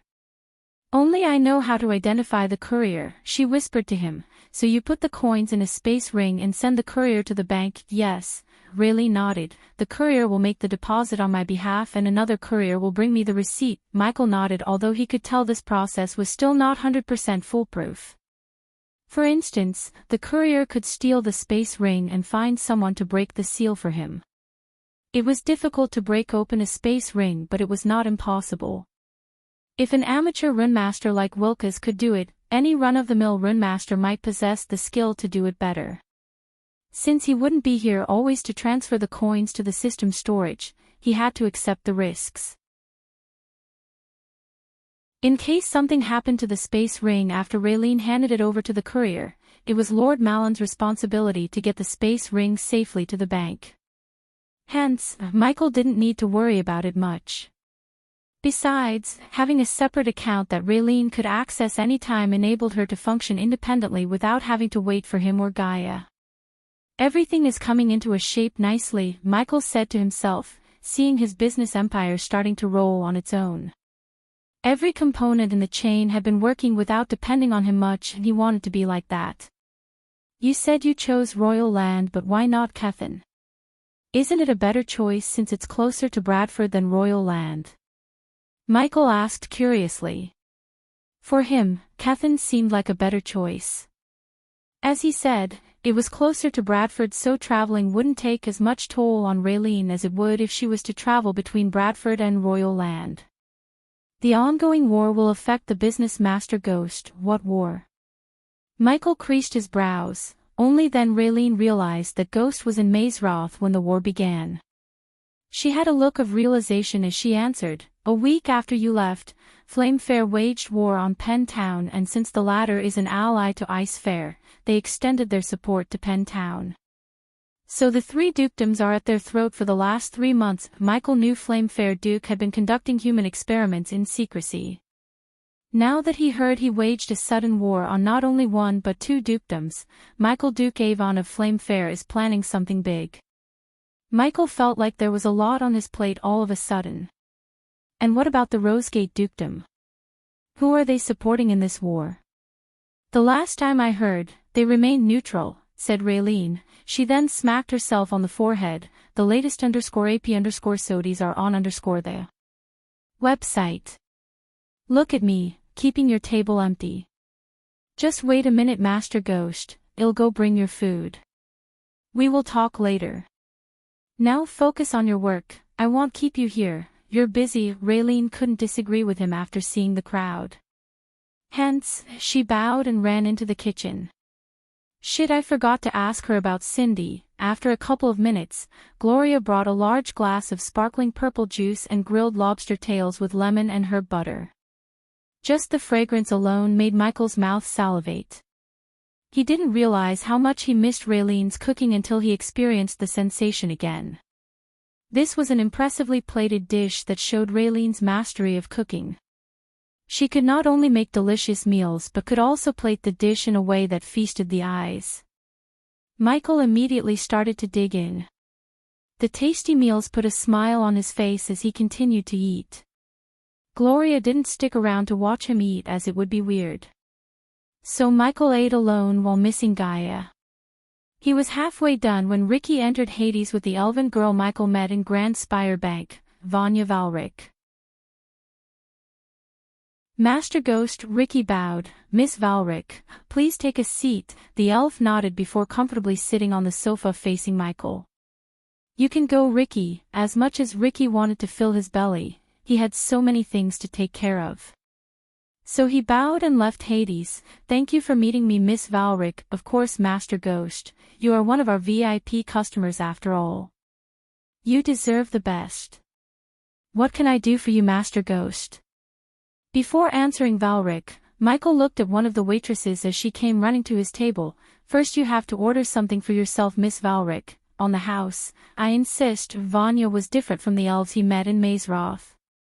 He knew sometimes it might just be an act because of her profession, but something told him that she wasn't like those arrogant elves. I will have what Master Ghost is having. Vanya ordered what Michael did and sent the waitress back into the kitchen. Michael then took out a piece of paper and a quill from the space ring and wrote a few numbers. The latest _AP_SODIs are on the website. Miss Valric, transfer this amount from my account to this one. Michael slid the piece of paper to Valric. Her brows slightly arched up.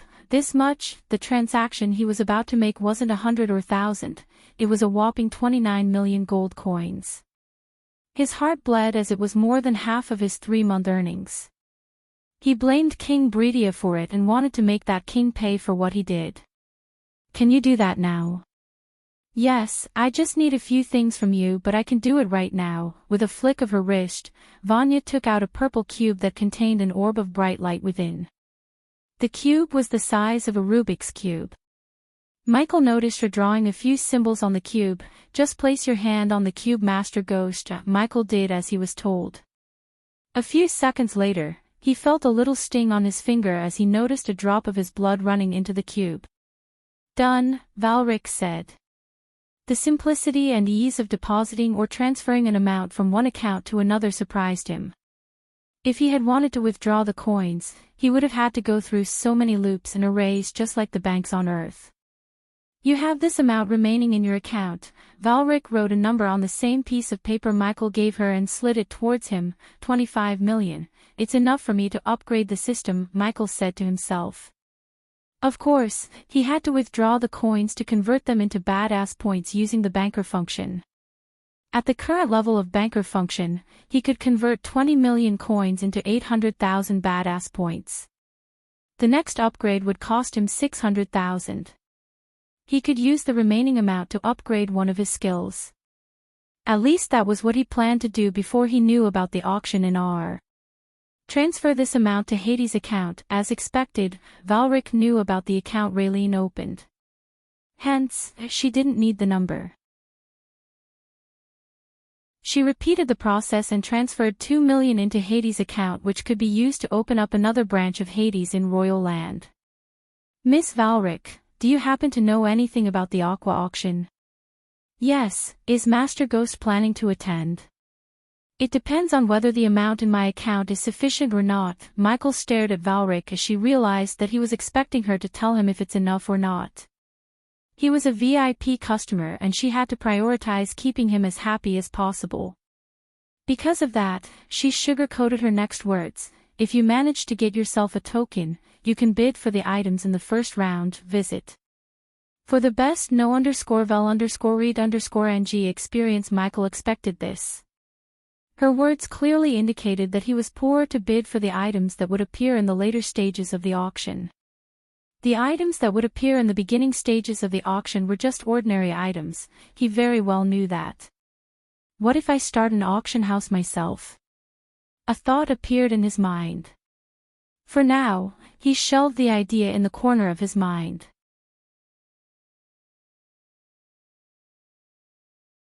Chapter 484 Trial of Peyton. In the capital town of Kingdom Draddle, a grandeur castle stood tall.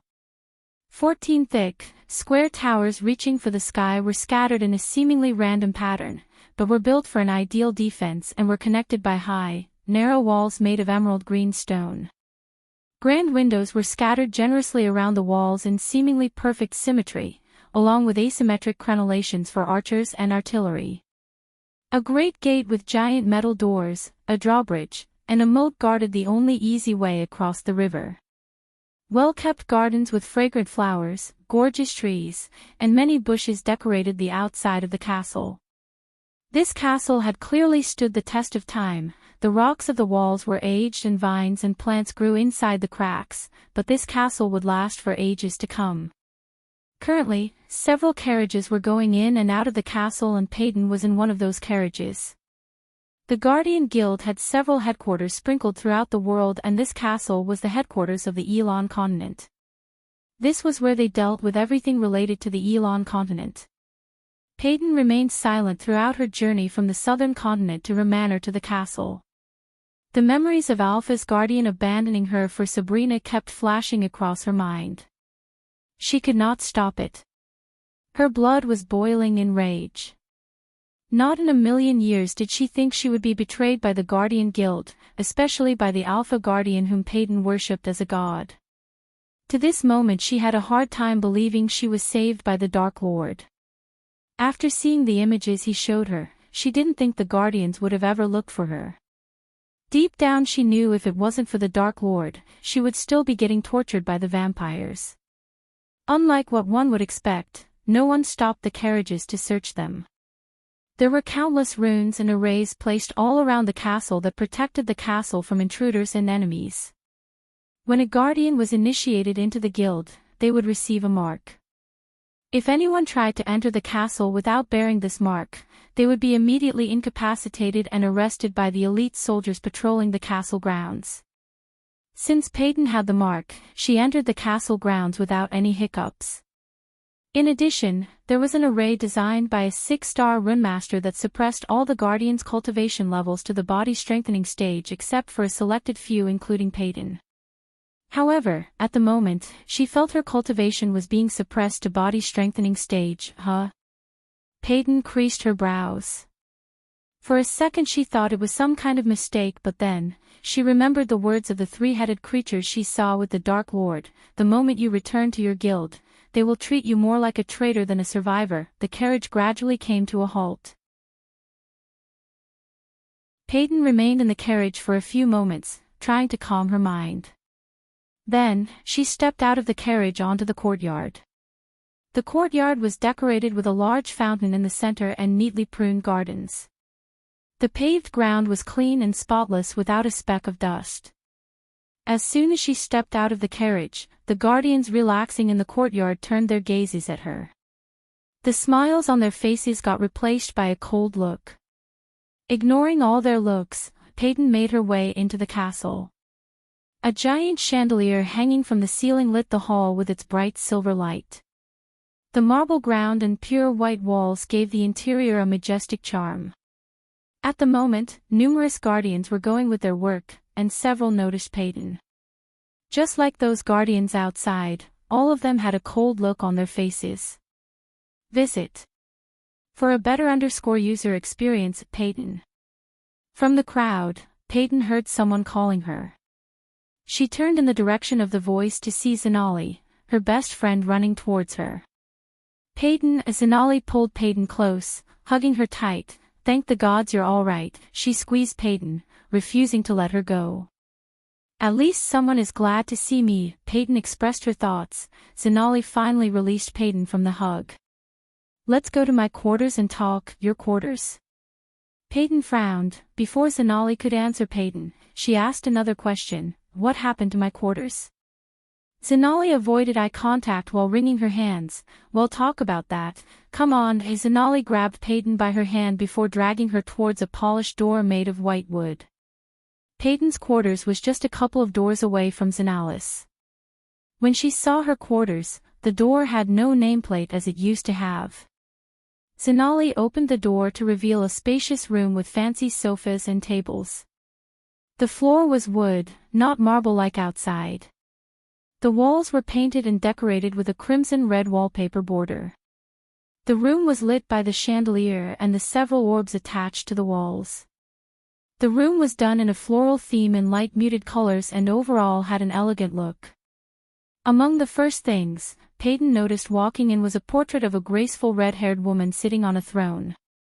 She had a resemblance to Zenali, which indicated to Peyton that she was Zenali's mother. Zenali and Peyton sat on the cushioned sofa as Zenali began to brew them a cup of tea. "I never lost faith in you, Peyton. I knew you would return," Zenali said, giving the cup and saucer to Peyton. "Where is Sabrina?" "Tiriana and the Hunter Guardians kept everything hush-hush. But I heard, your team disappeared from the Safe Horse without a trace." Normally Peyton included Zenali in all of her teams, but due to Zenali having to leave for Nagaland, she couldn't be a part of Operation Desert Eagle. But everyone including Tiriana and Tanulia thought Peyton recruited Sabrina. In truth, Zenali was the one who recommended Peyton take Sabrina in her stead. "I saw the way everyone looked at me. What's happening here, Zenali?" Zenali sighed as she placed her hand atop Peyton's. She tried to console her by gently squeezing her hand. "Visit. For the best no_vel_read_ng experience, those idiots are thinking you led Sabrina into a trap because..." "Because what?" Peyton furrowed her brows. "Because the higher-ups promoted Noah to captain instead of you." Peyton clenched her. The anger within her exploded like a volcano. Her eyes turned red due to the veins popping out. "They think I led my team into a trap and killed them because I didn't get a promotion?" Peyton asked, gritting her teeth. "They are idiots, Peyton. Don't give a damn about what they think. They all like Noah and that's why they've been acting like this. When you tell the truth in the hearing, they will realize how wrong they are." Her words were supposed to calm Peyton down, but instead, when Peyton heard her rage multiplied by several folds. Zenali noticed Peyton's hands trembling. "Yeah, everyone like Noah who spends most of his time doing God knows what, but they don't give a shit about those who risk our lives for the guild and its principles." Ching. Peyton crushed the teacup before standing up. "Even you asked me where is Sabrina, not what happened to you." Peyton's voice stuttered. She didn't raise her voice even though she was raging in anger. To be honest, she couldn't raise her voice. The mix of emotions she was feeling right now suppressed her voice. "Peyton, tell me Zenali, the Desert Eagle operation is supposed to be off the books. How did the rest of them know about it? How did they know who was in the team?" Peyton's eyes welled up behind her glasses. "The Alpha Guardian," she asked, "disclosed the operation and asked everyone to look for you." Peyton let out a miserable smile as she shook her head. "Not me, Zenali, Sabrina. They asked the Guardians to look for Sabrina." Zenali couldn't rebuke because what Peyton said was the truth. The Alpha Guardian specifically told them to search for Sabrina discreetly. As far as the Winston family was concerned, Sabrina was in seclusion at Holy Trident Academy. Since Noah left Elon searching for something, he had no idea about his sister's disappearance. The latest _AP_SODIES are on the website. Do you know what they did to me? Knock. Knock. Knock.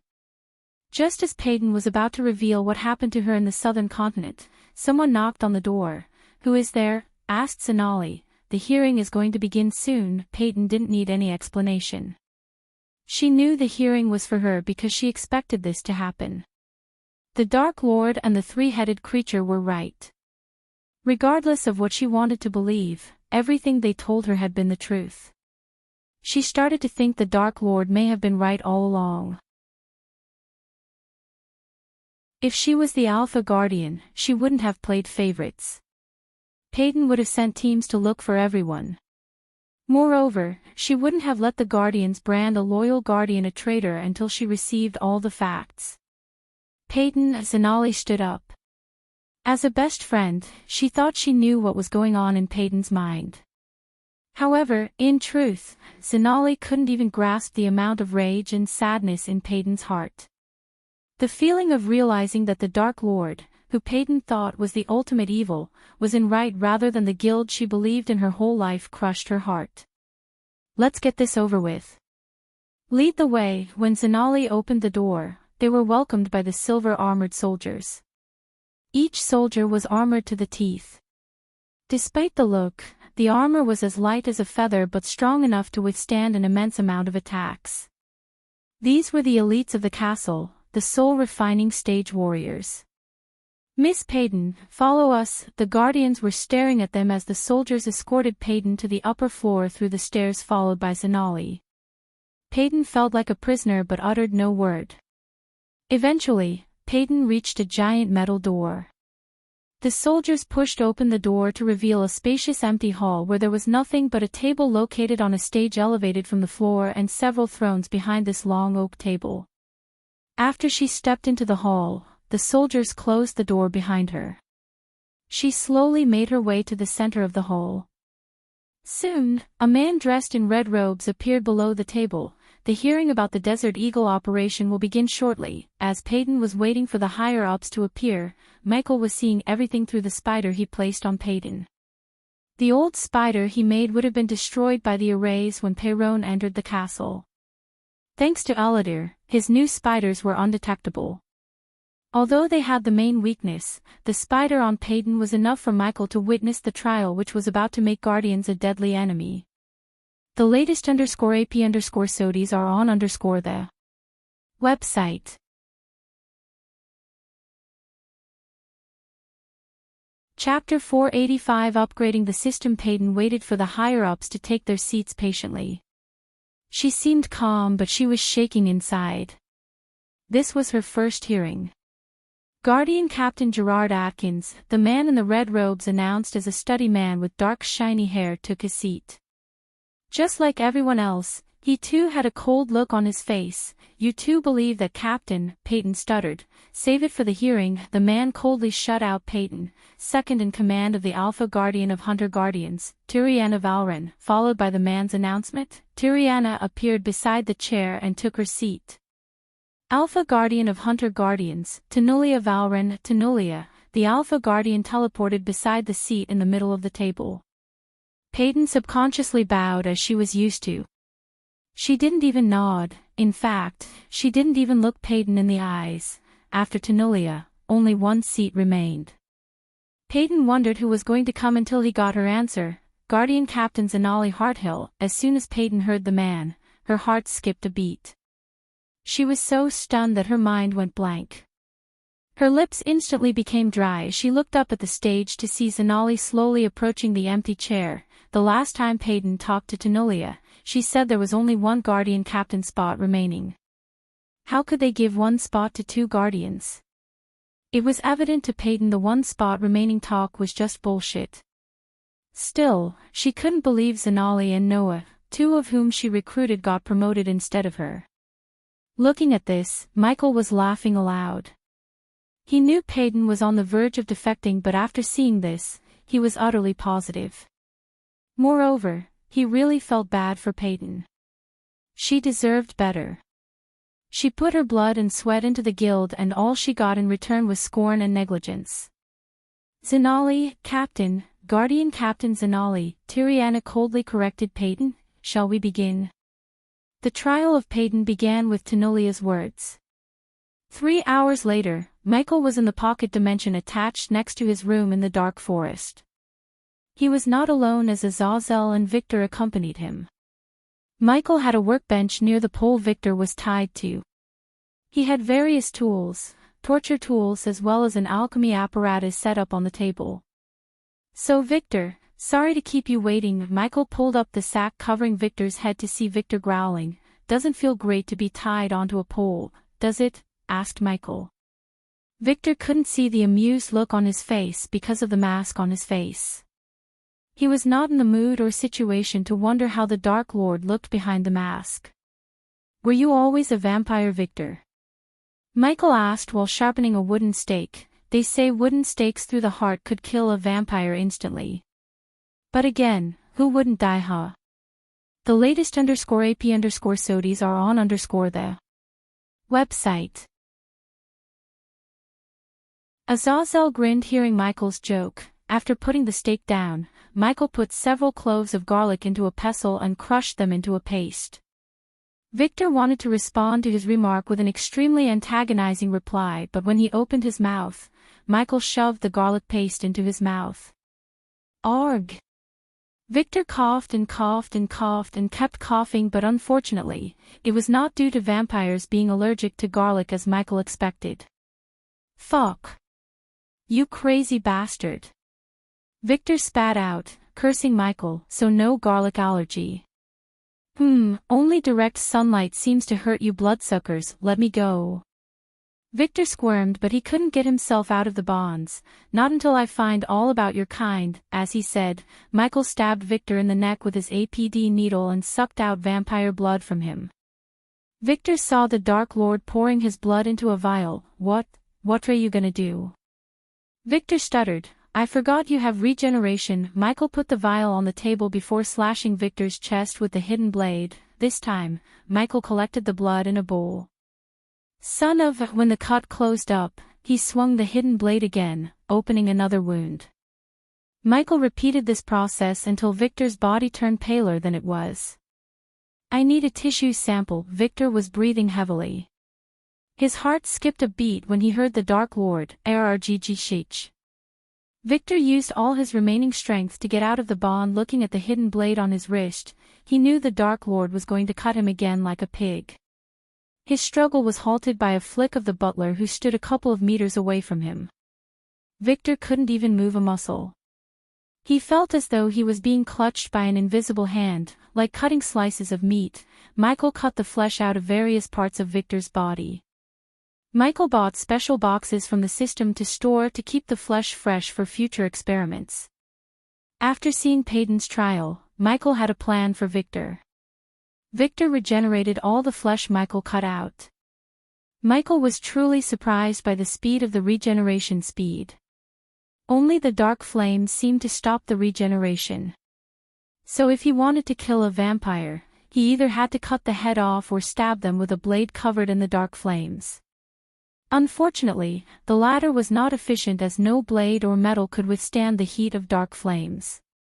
After fighting with Victor back on the southern continent, Michael had to replace his hidden blade. He turned to the system for a strong enough metal only to know that the current system level was too low. Visit. For the best no_vel_read_ng experience, my lord, it's ready, Azazel informed Michael. "Well, continue this after I return." Finally, Victor heaved a sigh of relief. He could finally regenerate his blood and cuts and also try to escape the place which seemed like a lush canyon. Reaching his room, Michael activated the runic teleportation and disappeared from the room. In a few minutes, he appeared again in the room. 20 million, he willed the system as a pile of gold coins materialized on the floor. System, convert them into badass points. It's time to upgrade your lazy ass. Took you long enough, host. Activating banker function, the current conversation level, 1,000 gold coins, 40 badass points. 20 million gold coins will be converted into 800,000 badass points. Does the host wish to convert the coins into badass points? Yes, the bright beam of light shot out of Michael, enveloping the stack of coins. The coins slowly began to look ghostly, losing their tangibility until the stack completely disappeared from the room. Conversion successful. the host has received 800,000 badass points. Available badass points 874,000. The next system upgrade will cost the host 600,000 badass points. Does the host wish to upgrade the system to 5.0? The experience cap for each level in the soul refining stage will be reduced by 25% after upgrading the system. Yes, the system began to upgrade itself. It took longer than usual. Meanwhile, Michael went to the workbench in his room and took out several empty parchments to design a new device. Ghost, the door on the other side opened as Vidora flew into the room. Now that their wings had grown a little bigger and wide, they could fly but not like Nightmare though. Vidora landed on Michael's shoulder. I was thinking how could the vampires were able to use arch energy inside the void line, and I might have an idea how, Kane said to turn Michael's attention to him. Sarba, tell him. Kane asked Sarba, when you fought Victor, I sensed vaguely familiar energy radiation from him. The latest _AP_SODIs are on the website. Familiar. Michael stopped drawing on the parchment as he put Vidora on the table to look at them directly. Yes, the energy Victor radiated is similar to the Stormville Mountain crystal. Hearing Sarba's words, Michael took out a Stormville Mountain crystal from his system's storage. What if the Hydra sleeping in the Stormville Mountain and the vampires have some connection? Kane asked. I too have the same feeling, Ghost. Iag opened her mouth. That Hydra is the reason no one is able to use arch energy in the southern continent, right? Then how can these vampires use spells and shit without an issue? What if these vampires were created by the Hydra? Michael couldn't completely deny the possibility that the vampires have some kind of connection with the Hydra. In fact, he too had this question in mind. The unfortunate thing was he didn't dare to bring Victor to the Stormville Mountain. He was already risking himself by mining the crystals where the Hydra was slumbering. If that Hydra chose to come out of its slumber, he didn't think he or anyone in this world could stand in its way. We watched Payton's trial. Things went just as we guessed, huh? Michael nodded at Iag. We have to turn her now, Ghost, said Kane. The system upgrade is completed. Current system level 5.0. The system sounded in his mind, interrupting their conversation. The host can now have up to 20 subordinates.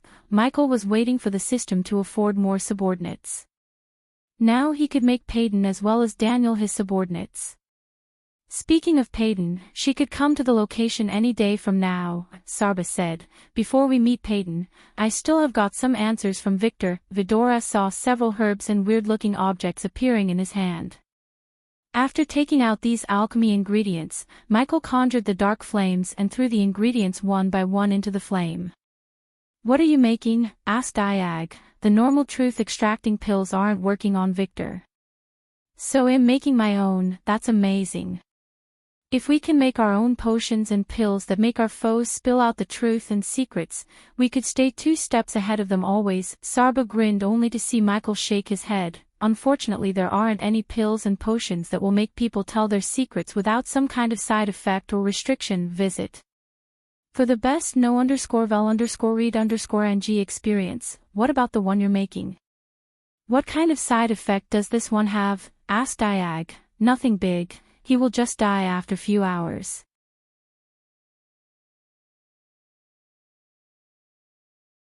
Chapter 486. The price for Payton's loyalty. Absurd. The vampires are just a myth, Payton. Guardian Captain Gerard slammed the table. How do you explain the mutilated and blood-drained bodies of the team we sent after Victor? Asked Payton. She was way past the point of being meek and respectful towards Gerard. Don't tell me they are just a myth. They tortured me for weeks. They sucked on me while the Guardians were busy searching for Sabrina, who is not even a Guardian. Tyriana's face turned red. The audacity of Payton to dare to blame them for her own fault made her blood boil. A girl you recruited despite knowing she was not a Guardian. Gerard raised his voice. We all know if she wasn't Noah's sister, we wouldn't be having this hearing now. For some reason, Payton didn't let Zanali tell them it was her idea to recruit Sabrina. You said the vampires sucked on you, right? With a raise of her hand, Tanulia brought order to the whole. The others closed their mouth as she looked Payton in the eyes. Payton gave a nod as the answer to the Alpha Guardian's question. Tanolia waved her hand, sending a bright beam of light to Peyton. The bright beam of light shot through her, vaporizing her clothes. Peyton's mind went blank and it took her a second to realize she was naked. The others were stunned. They never expected Tanolia to strip Peyton naked. No bite marks. Tanolia tilted her head while Peyton was hiding her privates and her bosom with her hands. She was so furious to the point her tears began to gush out like a flood breaking out of the dam. Her entire body sweated. She wanted to scream and go berserk. Even when the vampires stripped her naked, she didn't feel like this. She never thought she would be shamed by the Guardians. Stop Alpha Guardian. Zenali couldn't go through the trail after seeing they shame her best friend. She flicked her wrist as a set of robes appeared in her hand. She threw the robes at Peyton, which she used to cover her body. She took a healing potion. That's why there are no marks on her body. I want the alchemist who brewed the potion here. We will continue the trial after 3 days. Meanwhile, Guardian Captain Zenali will take over Peyton's responsibilities. Great. Now you have to go to their castle. Ayag rolled her eyes after they all saw how the trial concluded in the mirrors. The latest _AP_SODIes are on _the website. Michael sat on the throne resting his head on his fist. Michael established a connection with his pirate lord's subordinate Corey. All the mirrors flickered for a moment before showing Corey's face. She was standing in a room lit with candles where Vidora noticed several maps and crates stacked around the room. My lord. Corey went to her knees when she saw the Dark Lord in the mirror. Rise, Pirate Lord. Corey rose to her feet. I want you to go to look for the merchant ship named Amity in the seas of Maven and stall them for 4 days. But do not board them. If they fired at us, my lord, do I have your permission to fire back? Asked Corey. Yes, but do not sink them. There's someone important to my goal is on board. Consider it done, my lord. Michael closed the connection as Vidora turned their gaze at Michael. Who's on that ship? Asked Ayag. Sabrina Winston and a greater vampire. Michael surprised Vidora. Victor told you. Sarba asked as Michael nodded. They are taking Sabrina to find a key. Michael had no idea what this key was supposed to open. All he got from Victor was the key was a pretty big deal to the vampires. As for what this key was supposed to open, Victor didn't know anything. Since the vampires seemed to find the key desperately, Michael wanted to find out more about the key and everything related to it. According to Victor, Sabrina was the only one who could find the key. Hence, they kept her alive instead of ending her life or turning her into a vampire. After she finds the key, it would be a different scenario. In the best-case scenario, they would kill her. In the worst-case scenario, Sabrina would be turned into a living blood bag for the vampires to feast on, for eternity. Only if he knew Sabrina is his little sister. Now that he issued his next order to Corey, upgraded the system, and got everything he could from Victor, it was time for him to wait for Peyton. Visit. For the best no_vel_read_ng experience, it had been 6 hours since the trial concluded. Michael any second from now on Peyton could decide to meet him. Currently, he could see her crying and breaking everything in her room. She was a mess and looking at her like this, he pitied her. What are you gonna do with Victor? Ayag asked, only to see Michael removing his mask with a grin on his face. The devilish grin grew wider with time because he was happy with the plan he hatched in his mind. Until now, he was always on the defensive against the Guardians. For the first time, he decided to shift gears to the offensive. I am going to hand over Victor to Peyton. They didn't believe her when she said vampires exist. They can't deny it if she brought Victor to them and let his bloodlust loose. He paused for a second to take out an emerald green orb in his hand. This was a superior grade recording crystal. Several months ago, Peter used the recording orb to record his battle with Michael. It was pretty expensive, but it was worth the price. They will have no choice but to give her a promotion to Guardian Captain or even a higher position as she deserves. Yeah, makes sense, Ayag nodded. obviously the Guardians will try to keep their existence a secret. Michael tossed the orb in the air and caught it. But I'm gonna record everything and send everything to 2 places. Ag grinned widely. She liked the way the plan was going. Tell us where, Sarba asked excitedly, failing to contain his curiosity. First to Nadia Hall, the royal news journalist. Next place is the Holy Church. According to the book Michael bought from Lord Information, the relationship between the Holy Church and the Guardian Guild was a rocky one. The priests hated the Guardians and vice versa. Revealing the existence of the vampires would destroy their deadliest weapon, secrecy. On the other hand, by exposing the Guardian's intention to hide the existence of vampires, he planned to cause chaos among the Guardians as it would put so much political pressure on the Guardians, thus throwing a wrench in their plan to catch him. 1 stone, 2 mangoes, that was Michael's plan. It was not an elaborate and complex plan. Michael always went for the simplest plan instead of making complicated plans. He believed the less complex a plan is, the better. He would have sent an anonymous note to the Winston family that the vampires have Sabrina. But if he had done that, Rowena would have been involved in the search with all the resources of Skyhole. No matter what, he must get the key before the vampires or the Skyhole. Michael still didn't know Noah already had 1 key and he was currently hunting for the arrows forged by the Mazeroth founders. Nightfall arrived with a whisper of perfect black that grew into a comforting chorus of stars. At the edge of the Elon continent where the Crystal Ocean began, Peyton was waiting for the Dark Lord. Her legs were pacing left and right and her mind was just as restless as the sea before her. Visit. For the best no_vel_read_ng experience. No matter how hard she tried to make sense out of how they treated her, she couldn't come up with a way to calm her mind. She felt betrayed by the Guardians and that feeling destroyed everything she held for the Guardians.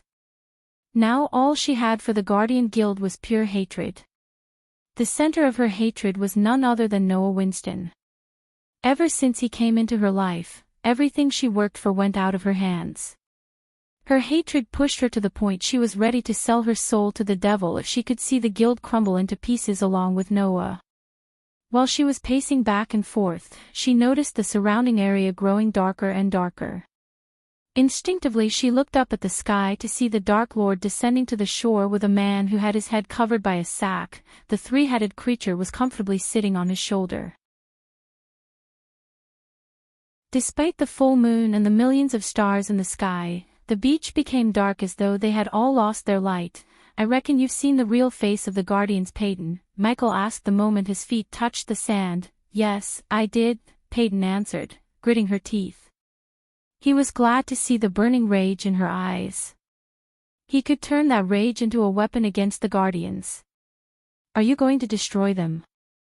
Peyton asked. The world needs Guardians, Peyton, just not this corrupted guild.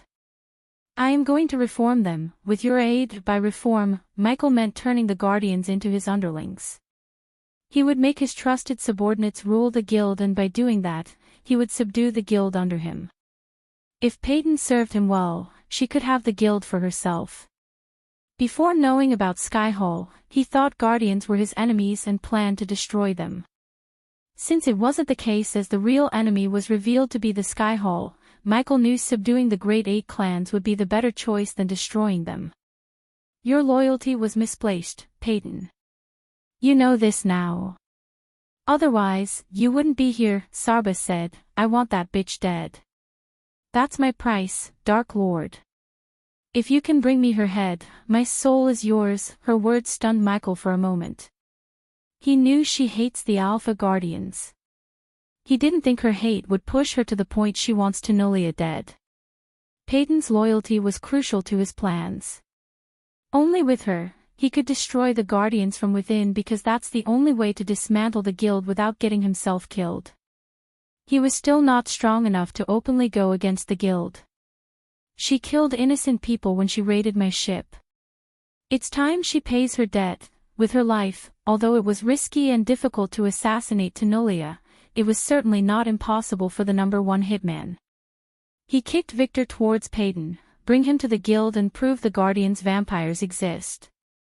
I'll exonerate you and get the promotion you deserve." As he said, he slowly ascended to the sky. "In 2 weeks, meet me here. I will grant you your wish." He uttered these words before disappearing into the darkness. With his promise to Payton, the preparation to assassinate Tanolia Valren, the Alpha Guardian of Hunter Guardians, began. Important news.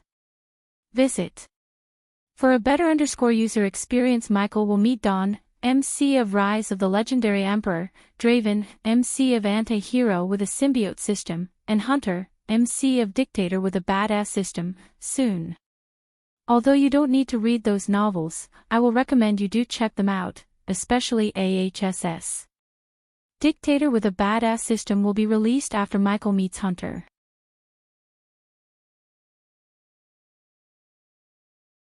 Chapter 487. Yasmin Winston. The next day Michael was meditating atop the tallest mountain peak in the entire Sunrise sect. The sun bloomed on the horizon, golden petals of sunrays stretching ever outwards into the rich blue. Slowly opening his eyes, Michael breathed in the fresh morning air and listened to the birds chirping around him. He willed the system, retrieving the 2 black swords from the system storage. The swords were reflecting the golden sunrays. Looking at the smooth surface, one could tell they were damn sharp.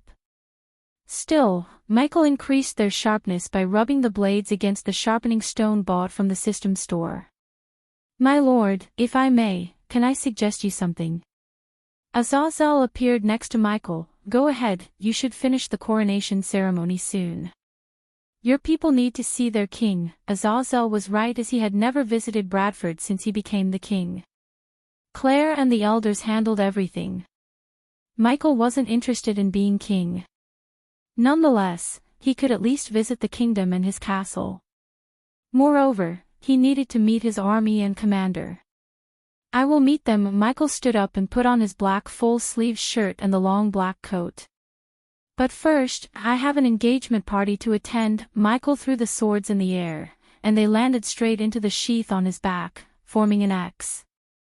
Michael prepared to leave the mountain when he saw Ricky flying toward him. Azazel's figure quickly vanished into thin air before Ricky could notice him.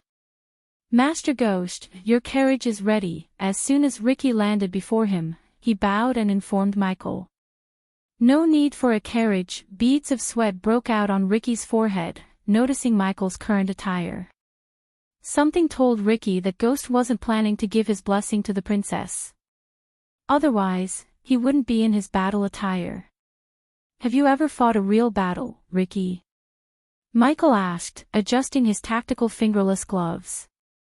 These gloves helped him grab the swords tighter, thus increasing his sword mastery by a percentage. Michael planned to transform the mountain top into his personal training area. Only, he was too busy to draw the blueprints for all the training pieces of equipment he needed forging.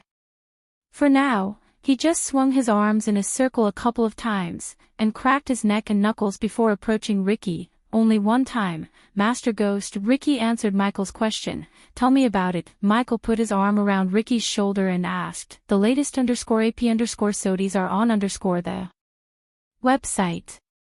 "Well, one time when Daniel and I were guarding the gates, a group of hunters came to us chased by a gigantic brown bear. Did you kill it?" Ricky embarrassedly scratched the back of his neck. "No, it ran away." "But not before giving me this." Ricky pulled down his shirt collar a bit to show Michael the deep scar running across his collarbone. "Let me rephrase my question. Have you ever fought a human?"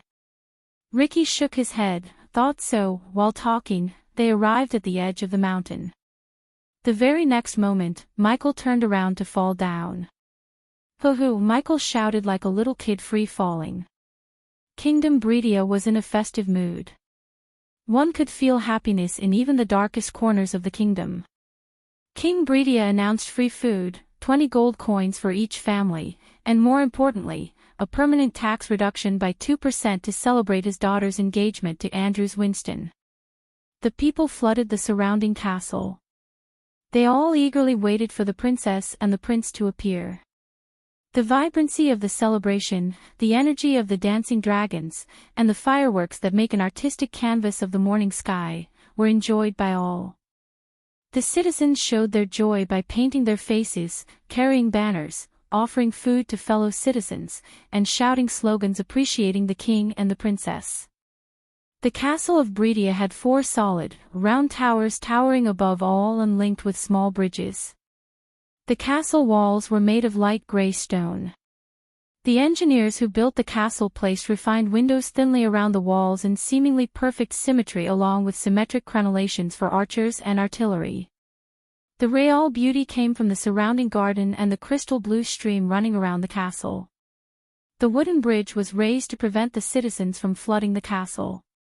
Only after the engagement would King Bredia lower the bride so the people could enter the castle grounds to see their princess and prince. Since the streets leading to the castle were flooded with cheerful citizens, the nobles and the guests entered the palace through the roof and landed directly in the throne hall. Humble braziers decorated the throne hall, hanging from one side of each of the 8 limestone columns that lit up most of the throne hall and radiated warmth across this hall along with the majestic chandeliers. The illustrations of a kingdom in the sky on the terraced ceiling danced in the flickering light while carved images and statuettes looked down upon the maple floor of this opulent hall. The nobles were standing on the floor blanketed with a coral rug that ran down from the throne and split to encircle the entire hall while matching banners with emblazoned crowns decorated the walls. Between each banner sat a shrine-like ornament covered in candles. A few of them have been lit and, in turn, illuminated the artistic portrayals of Princess Catherine and Andrews Winston below them. The draperies colored the same coral as the banners hid the windows while burnished corners and fancy tassels adorned the curtains. A glorious throne of oak sat atop a tall elevated platform and 5 somewhat plain-looking seats for the Royal Highness family members accompanied the throne. Visit. For the best no_vel_read_ng experience, His Majesty really outdone himself this time. The place looks gorgeous. Where did His Majesty buy the wine? It's delicious. I heard His Majesty even invited someone close to Empress Era. You kidding me? No, I thought only the kings and queens in Elon Continent would attend the ceremony. I don't think King Maxim or King Ports will come, the nobles gossiped while slow dancing to the music played by the orchestra group. Thanks to the soldiers constantly patrolling and monitoring the castle grounds, everything was going smoothly. You're late. At the moment, a lady adorned in a sparkling golden dress entered the castle with a couple of men. The lady who arrived at the castle was Imelda and the one who welcomed her was Natalia, Andrew's mother. Where is everyone? Natalia asked, fiddling with her golden hair nervously. Ethan is still at the battlegrounds. Diana said she will be here tomorrow morning, Imelda said. What about the kids? Where are they? Sabi is still in seclusion, I guess. We received a note from Rowena and Noah. They'll be here with Diana. Natalia heaved a sigh of relief, but when she thought about Sabrina, her smile grew shorter. Can't Sabi just take a break and come here? Imelda shook her head. You know about Sabi, she is working so hard to break through to the core formation stage. She won't miss the marriage, I guarantee you. Imelda knew how much Natalia loved Sabrina. She was the youngest child in the family, so every single one of them loved her dearly. As a result, Natalia was crushed when she heard Sabrina wouldn't come to the ceremony. Visit. For a better user experience, however, what she heard next cheered her up instantly. Do you know who's coming today? Yasmin. Natalia's face immediately brightened as though someone was directing a torchlight to her. Really? Natalia almost bounced in joy. She was so excited. Yes. In fact, she is on her way here. Imelda brightly grinned. Yasmin Winston was Ethan's nephew. Several years ago, she went to R to hone her skills. There wasn't a sect that didn't invite her to join them. But she rejected them all because she believed getting real experience was more crucial than learning in a sect. Yasmin was the pride of Ethan's younger brother Caden. After what Jacoby did, Caden couldn't look Ethan in his eyes. He was ashamed of his son's plot to assassinate Sabrina and Diana. If Yasmin was there, she would have personally cleaved her brother's head clean off. How can I miss this special day, Auntie? Natalia heard a charming voice as she looked up to see Yasmin gracefully descending from the sky. The girl wore armor set with a rounded helm and a face guard. Attached to the forehead area was a crafted leather ornament piece shaped like a lion's mouth.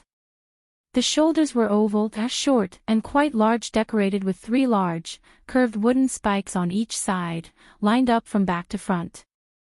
She removed her helmet to reveal her perfectly sculpted face and her porcelain skin. Every single youngster in the hall turned their gaze to the black-haired girl in battle armor.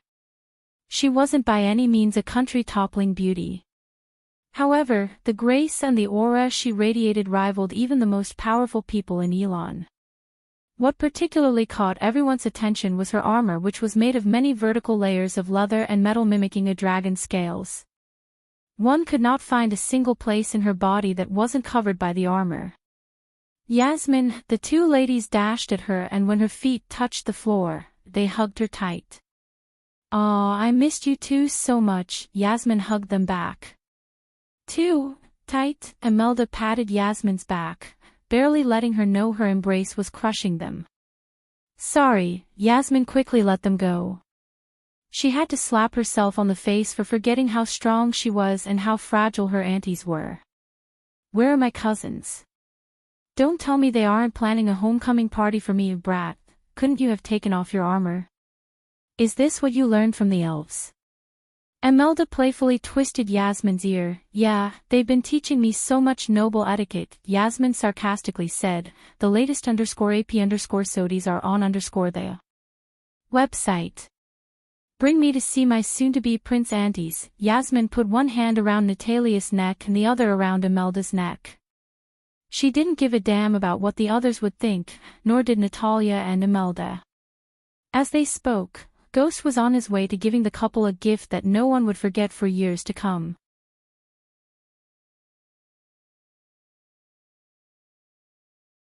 Chapter 488, Instilling the Fear of God in Hearts. Ding. Ding. Ding. A man in a white coat suit clanked his wine glass with a silver spoon as the chit-chatter immediately calmed down. Following their silence, Yasmin turned her gaze towards the dashing couple walking down the stairs with King Breedia. Who could be so dashing other than the Prince and Princess of Breedia? It was Andrew Winston and Catherine Breedia. Andrew was rocking the suit and looked extremely handsome. He wore a clean shirt and buttoned it up fully to support the bow tie. On top of the shirt, he wore a chic vest with 6 buttons. It had a deep V-line, which caused the vest to line up perfectly with the jacket's V-line. The jacket fitted him like a glove, a tailored glove. It had an intricate rope strike pattern, making it look stylish and graceful. The buttons of his double-breasted jacket were all buttoned up, with the exception of one for playful touch to a classy look. He was wearing pants that copied the style of the jacket, both in color and pattern, and made an ideal combination with his brogue Oxford shoes. To top it all off, he wore a refined belt accompanied by a tie clip and cufflinks. Besides Andrews, Catherine looked like a goddess among mortals. The sparkling dress covered her shoulders halfway, flowing into an elegant jewel neckline. It was a close fit, giving the dress a relaxed yet graceful look, whereas her arms were uncovered entirely. This was a good thing, as her silky skin wasn't something that should be covered up. The dress waist was thin, but it was a comfortable fit. A bow had been wrapped around Catherine's and rested gently on her lower back. Below the waist, the dress fitted snug around her and had a straight style. The dress reached just above her ankles and was slightly longer at the sides. She was wearing T-straps, which went hand in hand with the dress. To top it all off, she wore an ornate necklace and large jeweled earrings. The couple drew all the attention while the king stood aside with a bright face. At that moment, he felt like the happiest man in the whole world. His little girl had grown and would be a lady soon. "Your Majesty, Your Royal Highness," the nobles bowed respectfully. Soon after, Andrews noticed Yasmin among the crowd alongside his mother and auntie. For a moment, he couldn't believe his eyes. Seeing the look on Andrew's face, Catherine led him to his family. Yasmin, Andrews grinned ear to ear, visit. For a better user experience, hello Prince, come here. Yasmin embraced him in a tight hug. Catherine, this is my cousin, Yasmin. Andrews introduced Yasmin to Catherine. How should I address you? Princess, Your Royal Highness. Catherine or Kathy, Princess smiled brightly and hugged Yasmin. Soon the two girls began to talk, and Yasmin's adventures immediately hooked Catherine. The gala was lively. Everyone danced, drank, and exchanged pleasantries until a soldier came running to the king. Your Majesty, said the soldier, breathing heavily with a pale face. He looked as though he had seen a ghost. Since the king was talking to Natalia and Imelda, he stood closer to the Winstons. Thus, the Winstons, including Yasmin, halted her stories and turned her gaze to the soldier. What? The king was annoyed by the soldier. So he specifically asked his men not to disturb him for 3 days. For a few moments, the soldier looked reluctant. Then, he stepped forward, leaning towards the king. Yasmin and everyone saw the soldier whisper something to King Bredia. As soon as the soldier finished whispering, King Bredia lost all the color on his face. Seeing the sudden change in Bredia's face, Catherine lost her bright smile. Father, what happened? She asked with a weakened voice. Nothing. King Bredia showed the fakest smile there was. But, to be honest, his mind went blank. Then, slowly realizing the consequences of what he had done on impulse and anger was on its way, he shivered. Carry on, Kathy. I'll be back. Thawed. Just as the king was about to step forward, a soldier fell from the rooftop. Ish! A noble lady screamed, looking at the lifeless eyes of the soldier staring at her. The orchestra players stopped playing. As a result, the lively gala became silent. Thawed. A few seconds later, another soldier hit the ground, just a few inches away from the previous one. Thawed. Then another one, thawed. Visit. For a better user experience, another one, thawed. One after another, soldiers rained down from the roof entrance, horrifying everyone. Yasmin's battle instincts kicked in as she stepped in front of Catherine and her aunties, shielding them with her body. Blood was coming out of the fallen soldiers, and soon, they were lying in a pool of their own blood. Where are the royal guardians? Yasmin kept calm despite the situation, unlike the rest in the hall. They are the royal guards, Andrews stuttered. After what happened in the tournament, King Bredia and the Winston family spent a large portion of resources to strengthen the royal guards. In addition, they also hired a few level 10 core strengthening stage warriors to guard the king and princess all the time. They hired a soul refining stage mage to oversee the royal guards. The dead bodies of the soldiers rained down in the hall until they formed a mound of bodies. How strong were they? Yasmin asked in a relatively quieter voice. Core strengthening stage level 10. Yasmin creased her brows, hearing Andrews. She was at core strengthening stage 6, thanks to all the potions and pills the elves gave her. To be honest, Yasmin could fight a few level 10 core strengthening royal guards simultaneously and triumph over them easily. However, she knew it would be challenging to kill 20 of them. Thus, it was evident to her that whoever or whatever killed them was far stronger than the royal guards or a group that killed them. Looking closer at the bodies, she noticed a greenness in their skin. They were poisoned, Yasmin mumbled under her breath. As soon as she realized, they all saw a black-robed youngster descending through the roof entry. Immediately, a crossbow materialized in Yasmin's hands as she aimed the bolt at the young man. Except for Yasmin, the Winstons recognized the young man. Master Ghost sent his regards, King Bredia. The young man snickered at King Bredia. The moment King Bredia and Keathern heard the name Ghost, they shuddered. Overwhelming fear and shock clutched their hearts. You killed them. Andrews lost his patience as he stomped the ground. He was trembling in anger. Today was a special day in his life. He never wanted anyone or anything to ruin it. Everyone in the hall was looking at Ricky. Even though the royal guards were no more, the soldiers garrisoned in the capital stormed the hall through the roof entrance, surrounding Ricky and King Breedia. "How's my engagement gift, King Breedia?" Another calm voice echoed through the hall. They saw Ricky smirking.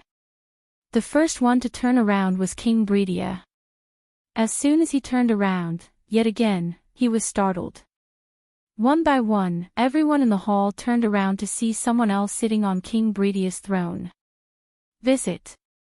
For a better user experience Ghost, Yasmin heard several gasps resounding in the hall. She saw Andrews stepping back subconsciously, and his face immediately became pale while his body trembled. On the other hand, sweat beads broke out on King Breedia's face. Even the soldiers were not an exception as they all looked like King Breedia, sweating and pale. "Who is he?" was the question that immediately rose in her head. Yasmin noticed he was sitting on the throne leisurely while blood trickled down through the black swords in his hands. Yasmin had never seen him in her life. He dressed in completely black, just as handsome as Noah, but unlike Noah, he looked colder. None of them knew how or when he entered the hall. Everyone was too terrified to notice what was under his feet. Yasmin was one of the few who noticed and recognized it. "Sergio," King Breedia uttered a name breaking the silence. "That was his name, huh?" The next moment, he kicked the black object under his feet. It rolled towards King Breedia and hit the king's feet with a sickening thud. Immediately, Catherine let out a short squeal as the object was head of their personnel guard, Sergio. While everyone was terrified, he raised his sword at the orchestra. "Play something cheery." The blood splattered on the instruments, giving the orchestra team chills through their spines. "What did I tell you, Breedia?" asked Michael. He didn't bother hiding the killing intent in his voice. Breedia would have been dead several times if a stare could kill one. "What, you, Breedia stuttered. Despite having numerous soldiers around him, he didn't feel safe at all because he knew Ghost could massacre everyone in the hall. The orchestra team played something cheery dosed with a darker tone, giving the scene a cinematic charm. "What you? Cat got your tongue," Michael mocked Breedia as he stood up from the throne. "Why are you doing this?" Tears rolled out of Catherine's eyes. "Ghost, this is too much. Being strong doesn't give you the right to bully the weak," Andrews coldly said. "Tell that to your father-in-law." Andrews was stunned by his answer, and when he turned to look at Breedia, he saw the king opening and closing his mouth, struggling to find the right words. "They don't know, do they? I don't care what happened between you. You are not ruining this event." Yasmin stepped forward, surprising Michael and the Winstons. "Yasmin." Imelda tried to pull Yasmin back, but she simply couldn't. Another girl prodigy of Winston's, typical, Michael thought. Visit. For the best no_vel_read_ng experience they expected the Guardians to intervene somehow. However, the Guardians were busy trying to save themselves from the PR nightmare Michael threw at them. "Yasmin, please. Stay down. I beg you," Imelda begged Yasmin. She knew what Ghost was capable of, what he was really capable of. They had no one to stop him if he decided to kill them. Michael knew this too. That was why he chose today instead of the actual ceremony date, as the prominent guests would arrive only tomorrow. At that time, someone might be strong enough to battle Michael. For instance, Rowena or Noah. But today, there was no one to stop him.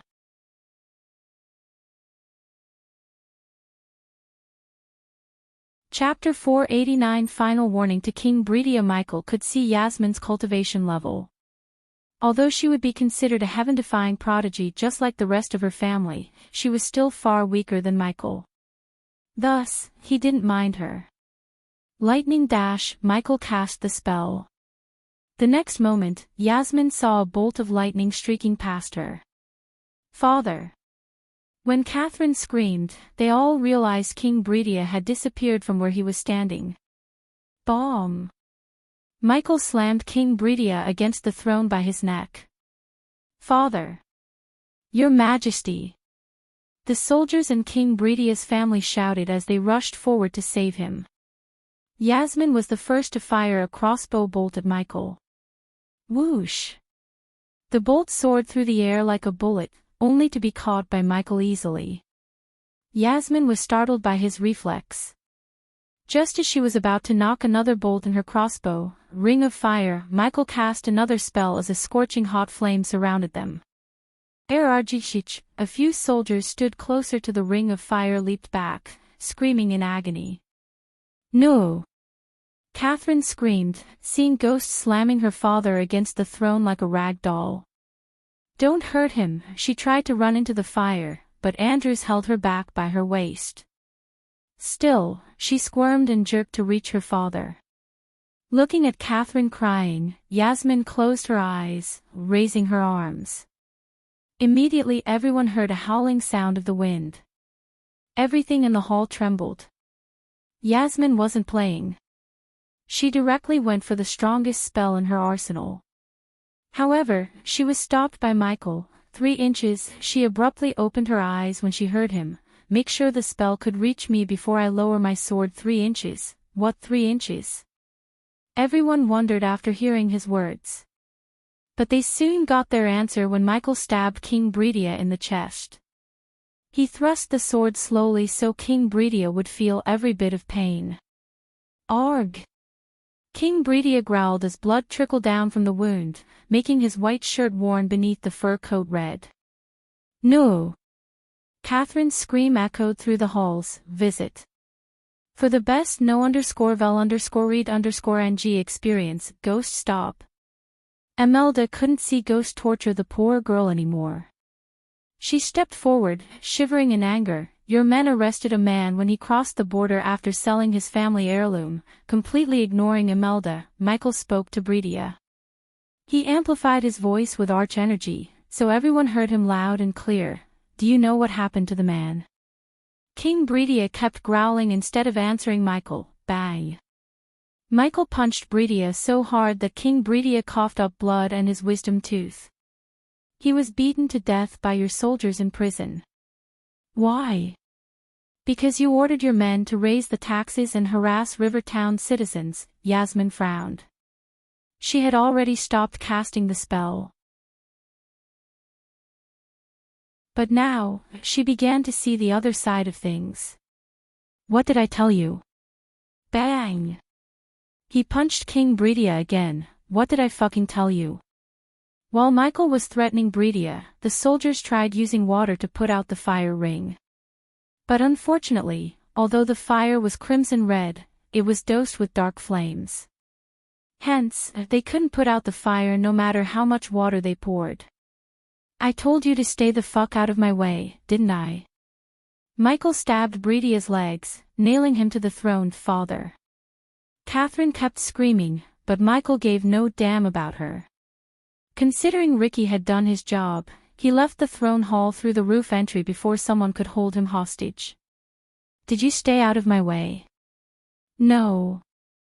You told the merchants to stop visiting Bradford. Bang. Michael grabbed King Bredia by his collar and punched him. You ordered your soldiers to harass my people. King Bredia received another punch to his jaw. You caused my people their jobs, their livelihood, and their safety. Michael headbutted Bredia as the king's nose broke, producing a sicking crunching sound. Visit. For the best no_vel_read_ng experience, does that sound like staying the fuck out of my way? The mages already rushed into the throne hall. Cast a spell if you want your majesty's head off of his shoulder. After hearing his cold words, the mages didn't dare to cast a spell. So all they could do was stand there and watch Ghost torture their king. Stop. Please stop. Andrews and Catherine shouted at him only to be ignored by Michael again. After hearing what he said, Yasmin learned that King Bredia was not wholly blameless. Although she hated seeing her cousin and newly made friend crying, she saw no way of saving King Bredia. She had a feeling that if he wanted to kill Bridia, he would have done it by now. But instead, he was setting an example. He proved to everyone that he could kill even the king if they messed with him. Moreover, he was removing hundreds of potential enemies by torturing King Bridia on his own throne. What he was doing was a show of ultimate dominance. Does that sound like staying the fuck out of my way? He banged Bridia's head on the throne every time he uttered a word, ding. Congratulations to the host for successfully being a badass. The reward is 2,000 badass points, ding. Congratulations to the host for successfully being a badass. The reward is 500 badass points, ding. Congratulations to the host for successfully being a badass. The reward is 1,500 badass points. The badass points rapidly increased with the system ringing in his head. Michael ignored the notification sounds and focused on venting his anger on Bridia, who caused him millions of gold coins. All for what? Silly revenge. I am pregnant. Catherine shouted as loud as she could. The moment Michael heard her, he stopped banging King Bridia's head against the throne. Kathy, Andrew and everyone turned their gazes towards Catherine, who dropped to her knees. If you let him live, I swear on my child we won't bother you ever again. Catherine held her tummy and begged Michael.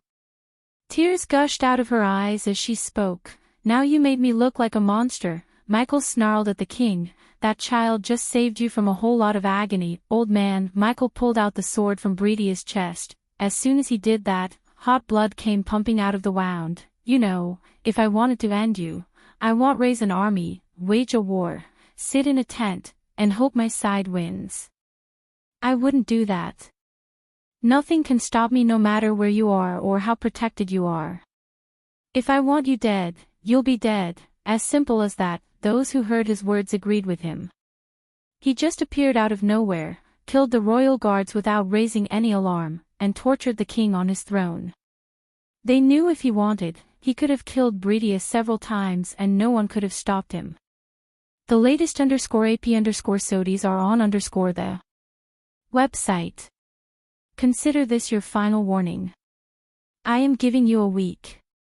Everything you did, undo them. Andrew sighed as he hugged Catherine tight.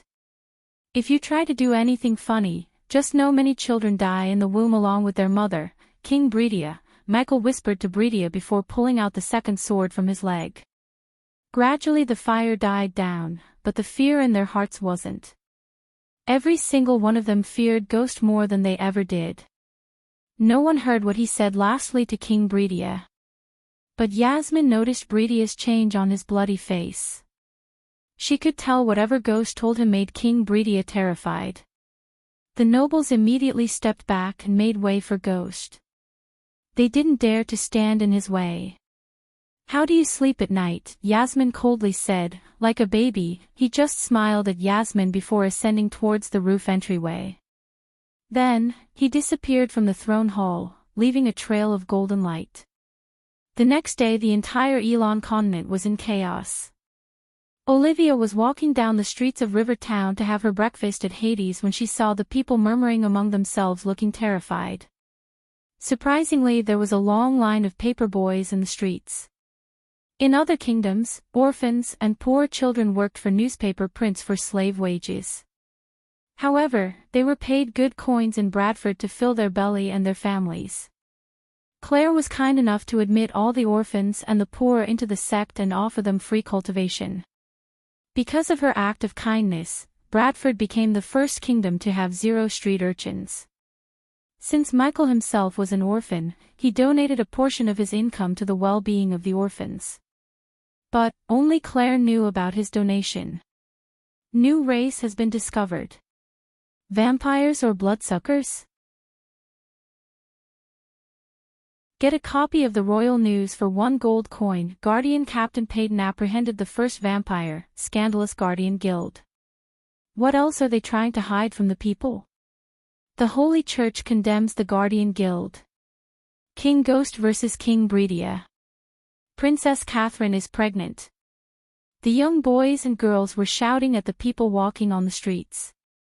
Give me a copy. Olivia approached a brown-haired girl who was standing on a stack of crates and holding out a newspaper. Lady Olivia, the young girl greeted Olivia with a wide grin. Olivia was surprised to see the girl addressing her by her name. Olivia took out a gold coin and reached it out to the girl. It's free for you, Lady Olivia. Enjoy the news. The girl handed over the newspaper to Olivia but shook her head, refusing to take the coin. Then take this as a tip. The young girl didn't refuse as she took the coin from her hand with an ear-to-ear grin. Olivia wasn't a stranger to the freebies and special treatment she enjoyed in Bradford. Wherever she went, someone always tried to curry favor with her so they could get close to Ghost. Her status as Ghost's disciple overshadowed her position as the teacher at Aragoth. You're so kind, my lady, the girl bowed. Yeah. Olivia chuckled and walked towards Hades so she could read the newspaper in peace while having a delicious breakfast. Considering she had to leave for Azure tonight for the alchemist competition, she wanted to enjoy Raylene's delicious cooking one last time before leaving with her teacher, Ghost. Visit. For the best no_vel_read_ng experience.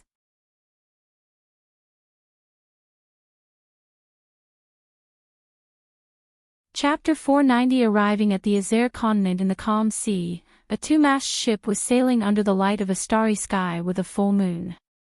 Currently, a young man and a young girl leaned on the edge enjoying the peace and quiet. They were none other than Michael and Olivia, who were on their way to the Azure continent. Take these.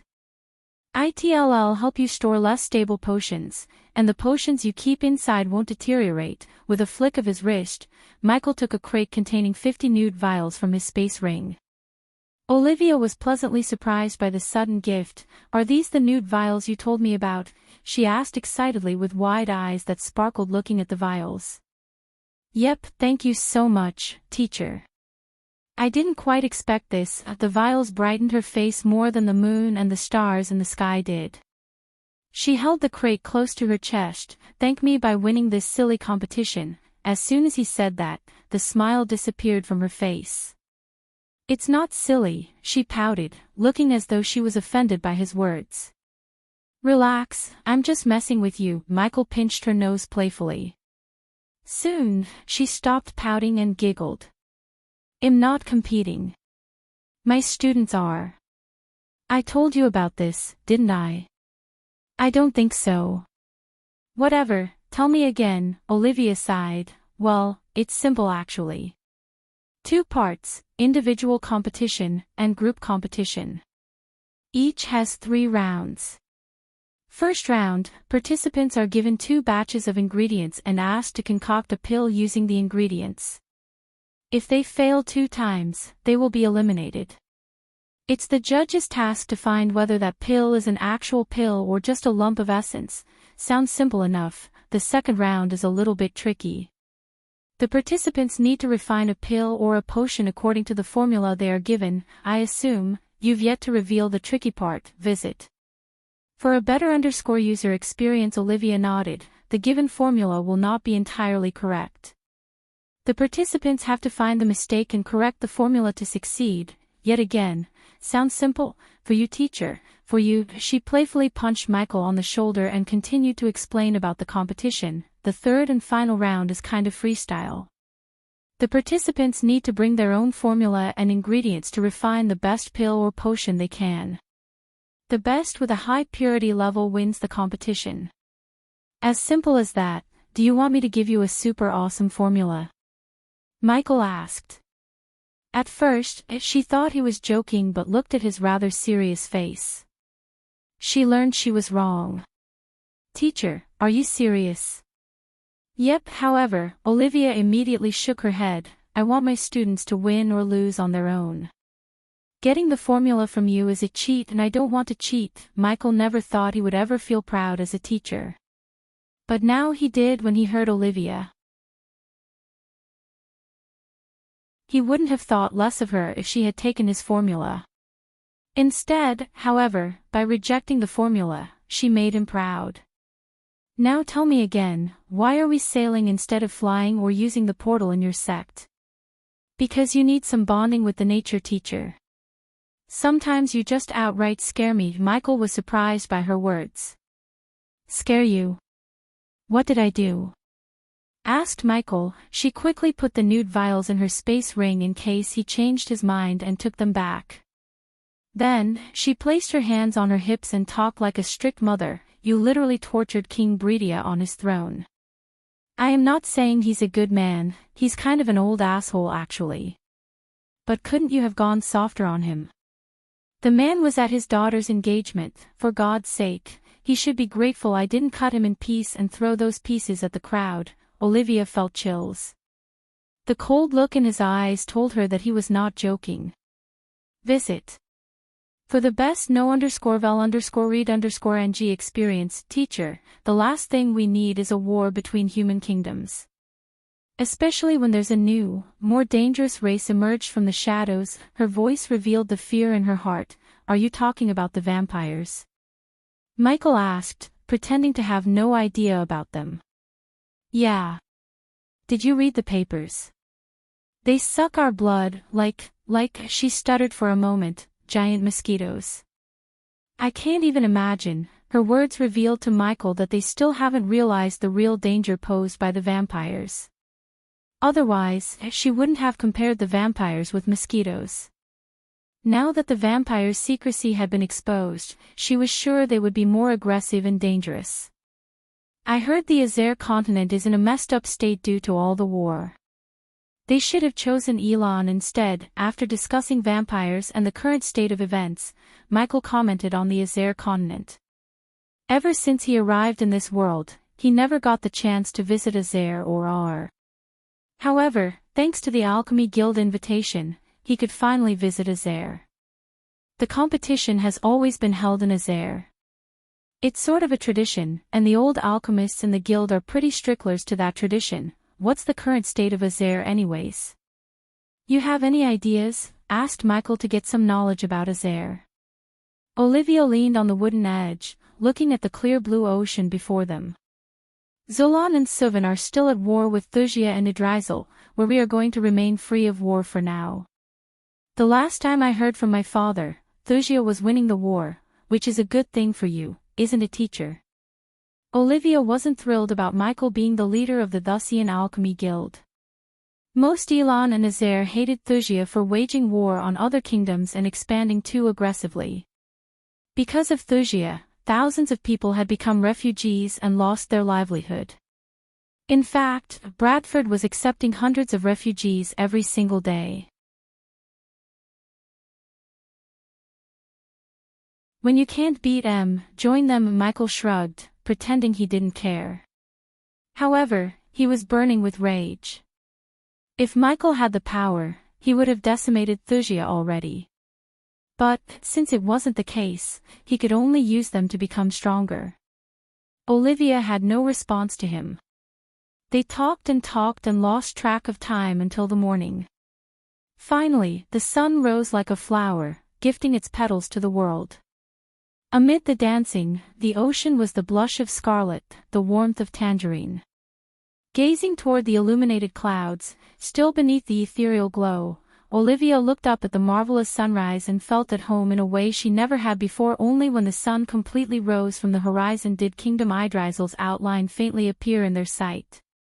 Currently, Michael noticed many ships anchoring at the docks while many riding various beasts flew directly into the city without going through the city gates. Teacher, let's go. Olivia had already put on emerald green robes with the Alchemist Guild's emblem on the chest. Is that really necessary? Michael asked, looking at her extra-large robes that swept the ground as she walked. The latest _AP_SODIs are on the website. Yep, she bobbed her head excitedly before leaping out of the ship to land on the dry land. Michael only noticed that most of the people going in and out of the city gates wore the same robes as Olivia. The number of green robes he saw almost gave him a headache. Among these green-dressed people, he looked somewhat strange in his black robes. Still, the soldiers in metal armor guarding the city did not stop them as they entered the city for the first time without giving any coins to the guards. "Welcome to the city of Oxshore," Olivia said, grinning from ear to ear. The city of Oxshore was built on the banks of a large natural harbor and was truly a medieval metropolis.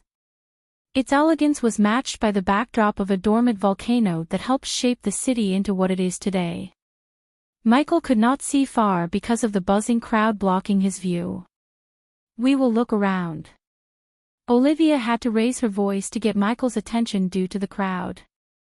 Michael felt as though he had come to a festival. The city of Oxshore vaguely reminded him of Hawaii with the lush green mountains surrounding them. Any citizen of Oxshore knew that these hills' resources were of great importance. They were also influential in architectural designs as the vast majority of buildings have been built in shapes and with elements of the hills around them. The skyline was spreading with luxurious tall buildings, and even from afar, they managed to display their beauty. For the first time, Michael saw dwarves, elves, orcs, and beast men overshadow the number of humans in the streets. The several bars, ethnic restaurants, and coffee houses he saw on either side of the street were evident of the multicultural ethnicity of Oxshore. "Come on. I need to check out those herbal stores," Olivia dragged Michael by his hand. "What? Didn't you get enough herbs from our garden?" Michael asked, following her behind. In the entire Elon, Michael had the largest herbal garden. Granted that he lacked varieties like some other herbal gardens, it was still the largest with an abundance of herbs. "I still need more," she didn't back off as she dragged him into a store. At the same, a green-robed youngster, a golden-dressed girl, and a raccoon walked out of a two-story building made of marble. Not the young man and the young girl had silky brown hair. Only the girl's hair was longer in length than the young man's shoulder-length hair. They were neither too striking nor too unattractive. Instead, they looked plain normal except for the talking raccoon sitting atop the young man's shoulder.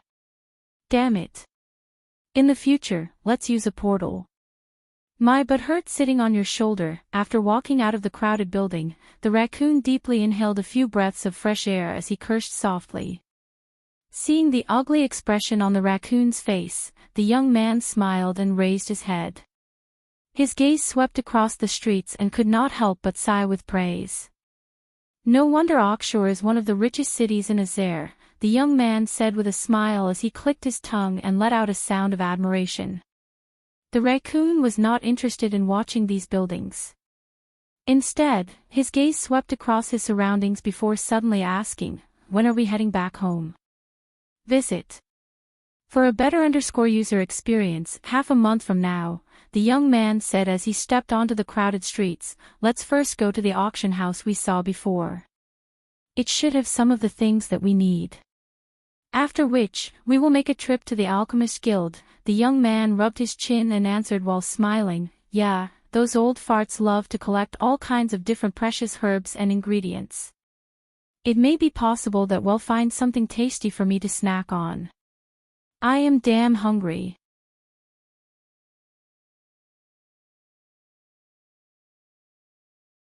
Chapter 491. Meeting someone from Mazeroth. The trio was Noah, Winston, Alicia, and the raccoon was the Golden Bobberoo. They were in Azair to attend the alchemy competition and win the Mystic Blood Orchid. He needed the Mystic Blood Orchid to concoct an ancient pill that would start Golden Bobberoo's metamorphosis. "I heard the Alchemy Guild went all over this time. Any alchemist who has good skills will be a water bottle in the desert. They will recruit them in a flash." Hearing Noah's words, Alicia shook her head slightly. Although getting recruited by the Alchemy Guild is fruitful to some, ultimately it'll limit one's freedom, and if you ask me, it's not really worthwhile. "What the shit? Not worthwhile? You heard of Gabriel, right?" After hearing Alicia's words, Norvin rolled his eyes, curled his lips, and said, "Alchemy King Gabriel. No one in Azair and Elon doesn't know him." Noah shrugged, laughing faintly. Not only did he know of him, but they almost fought against each other. "Tell me about him." What's the big deal? Well, he was the largest black horse in the alchemy competition 30 years ago. No one knew him before that. Ever since he revealed his brilliance in the competition, the previous leader of the Alchemy Guild offered him the position of Guild Elder. Back then when he became the Elder, he was the youngest to hold the position and was a 4-star alchemist, Noah explained to Norvin while navigating through the crowd. After that, with the resources of the guild behind him, he reached 5 stars and became the youngster 5-star alchemist in all of Elon and Azair. He enjoyed unrivaled fame, claiming himself as the Alchemy King Gabriel, but, if it were not because of the guild, he would have at least needed 20 more years before reaching the recognition he has currently achieved. Alicia expressed her thoughts. Rumor has he's eyeing for the guild leader position. Noah heard the rumor through the guardian spies in the Alchemy Guild. In addition, Noah also heard Gabriel was losing his mind over his sudden downgrade to the second best alchemist in the continents. Guild leader position. What's he gonna do about the current leader? Kill him. Norvin chuckled, but his smile froze when he saw Noah's silence. Did you really think we are only here to compete? Noah winked at Norvin. Until now, Norvin thought Noah was here for the Mystic Blood Orchid. However, now he realized Noah plans to save the current leader of the Alchemy Guild. How do you plan to stop it? You know, the assassination, Alicia whispered. Visit. For the best no_vel_read_ng experience, I'll make the plan as I go. It always worked for me, Noah smiled. Despite knowing the assassination plot, he was pretty chill. I still think you should have joined the Alchemy Guild when they asked you to. If you had done that, we would have stopped the plot and gotten the orchid easily. Norvin rolled his eyes and continued to rant. They would have provided you with an endless supply of herbs and ingredients so you could have stayed relaxed and saved the time needed to run all over the place to search for ingredients. The Guardian Guild is awesome, but they don't even have normal orchids. They don't focus on nurturing alchemists. Noah shook his head, listening to Norvin. I don't need Alchemy Guild to reach 5-star level. Noah shrugged his shoulders. With Andreas, who was the best of the best, guiding him by his side, he did not doubt reaching not 5 stars but 6 stars.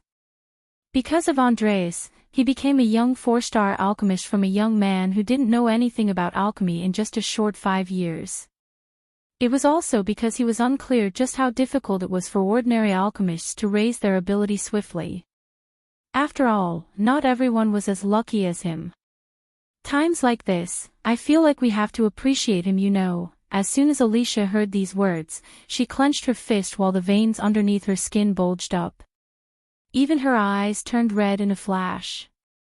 Do not speak about him in front of me. Noah could feel the air around him getting chillier. Obviously by him, Norvin meant Ghost, who almost destroyed Alicia's family when he revealed Peter was the vigilante in front of half the kingdom.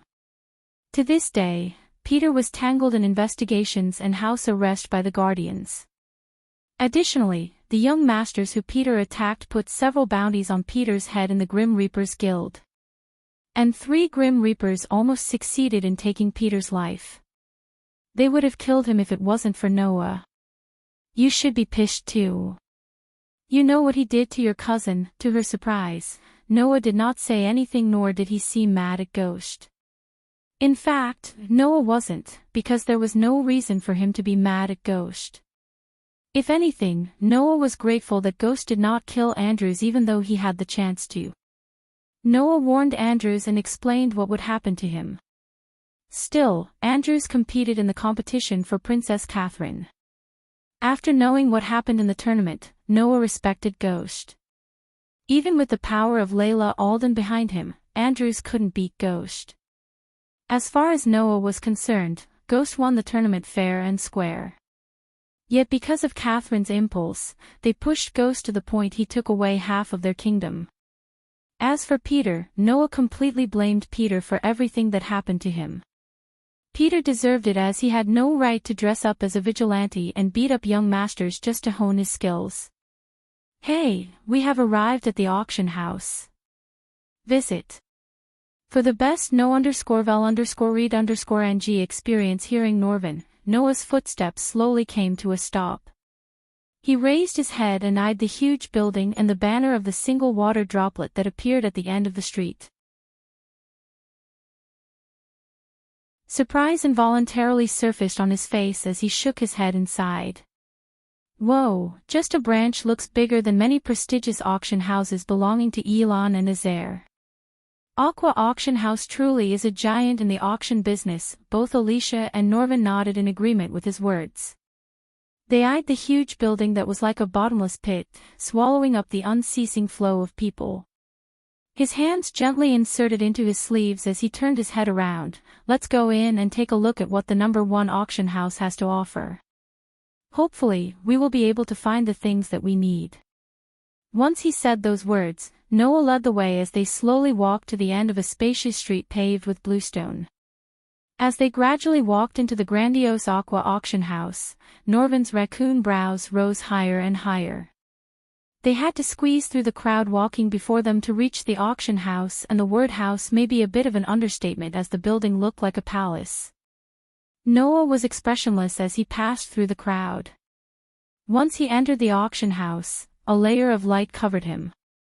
The noisiness outside seemed to have become isolated. He could tell the phenomenon was due to the arrays around the palace. Norvin's gaze swept everywhere. Immediately, his mouth widened as he eyed the enormous hall that resembled a crystal city. Inside the auction house, fully armored expressionless guards with Aqua House symbols engraved on their chests patrolled the hall like clockwork. Noah could sense at least 20 sharp gazes sweeping across every part of his body when he entered the hall. It really lives up to its name as the #1 auction house in the world. This manner of extravagance won't come cheap, Noah said, looking around the hall. There were countless crystal counters placed in the large hall. There was an unceasing flow of people staring at the rare items placed on the red cloth inside the counters. The tags under these items stated their prices. However, all the prices of these items were at least 50,000 gold coins. These high prices were sufficient to cause people to gasp in shock. These are the outer sales counters. The things that are sold here are not considered too valuable. The real deal will be upstairs. Norvin licked his lips. Don't forget about the Aqua auction next week, which you need a token. Unless, of course, you're planning to be a spectator, Norvin responded to Alicia's words. Quit worrying. I have someone to get me the token. Visit. For a better user experience, Norvin couldn't help rolling his eyes. Let me guess, a girl? Noah nodded as Norvin knocked him on the head. You are the reason many of us don't get any girls. What shit are you spouting? Alicia silently yelled at Norvin. You're not even a human and no one stopped you from finding yourself a girl monkey. Norvin bore his teeth at Alicia. If it weren't for the patrolling soldiers around them, he would have lunged at her and made a mess out of her neatly braided hair. Come. Noah walked towards the marble stairs leading to the upper floors. He was about to climb the stairs when he saw the hall become entirely silent. Seeing this sudden commotion, it appeared that there was a big shot who had quite a high status walking out from there. He could notice the sudden change in the youngsters' faces. They remained still with slightly opened mouths. While looking around the hall, Norvin lost his balance and fell down. Then, he saw a somewhat blue-colored and blurry lovely tender figure. Lowering his gaze, Norvin saw a pair of shining blue long boots.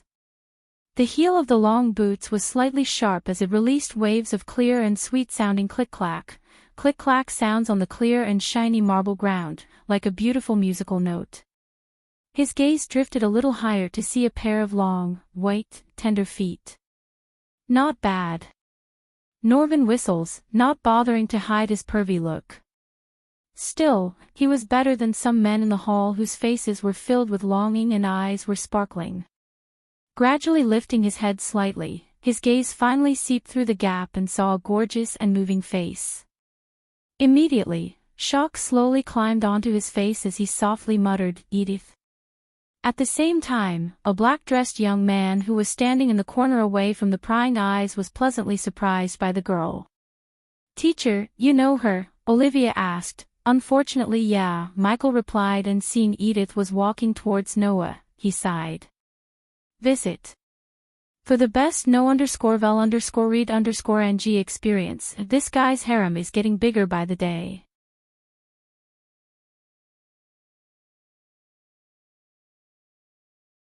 Chapter 492 Olivia's love interest. As the unmistakable sound of footsteps moved closer, Edith, surrounded by the crowd, finally slowly walked out of it. She was wearing a bright deep sea blue-colored tight dress. The elegant dress was gorgeously and meticulously made, precisely and perfectly outlining the beautiful curves in her body.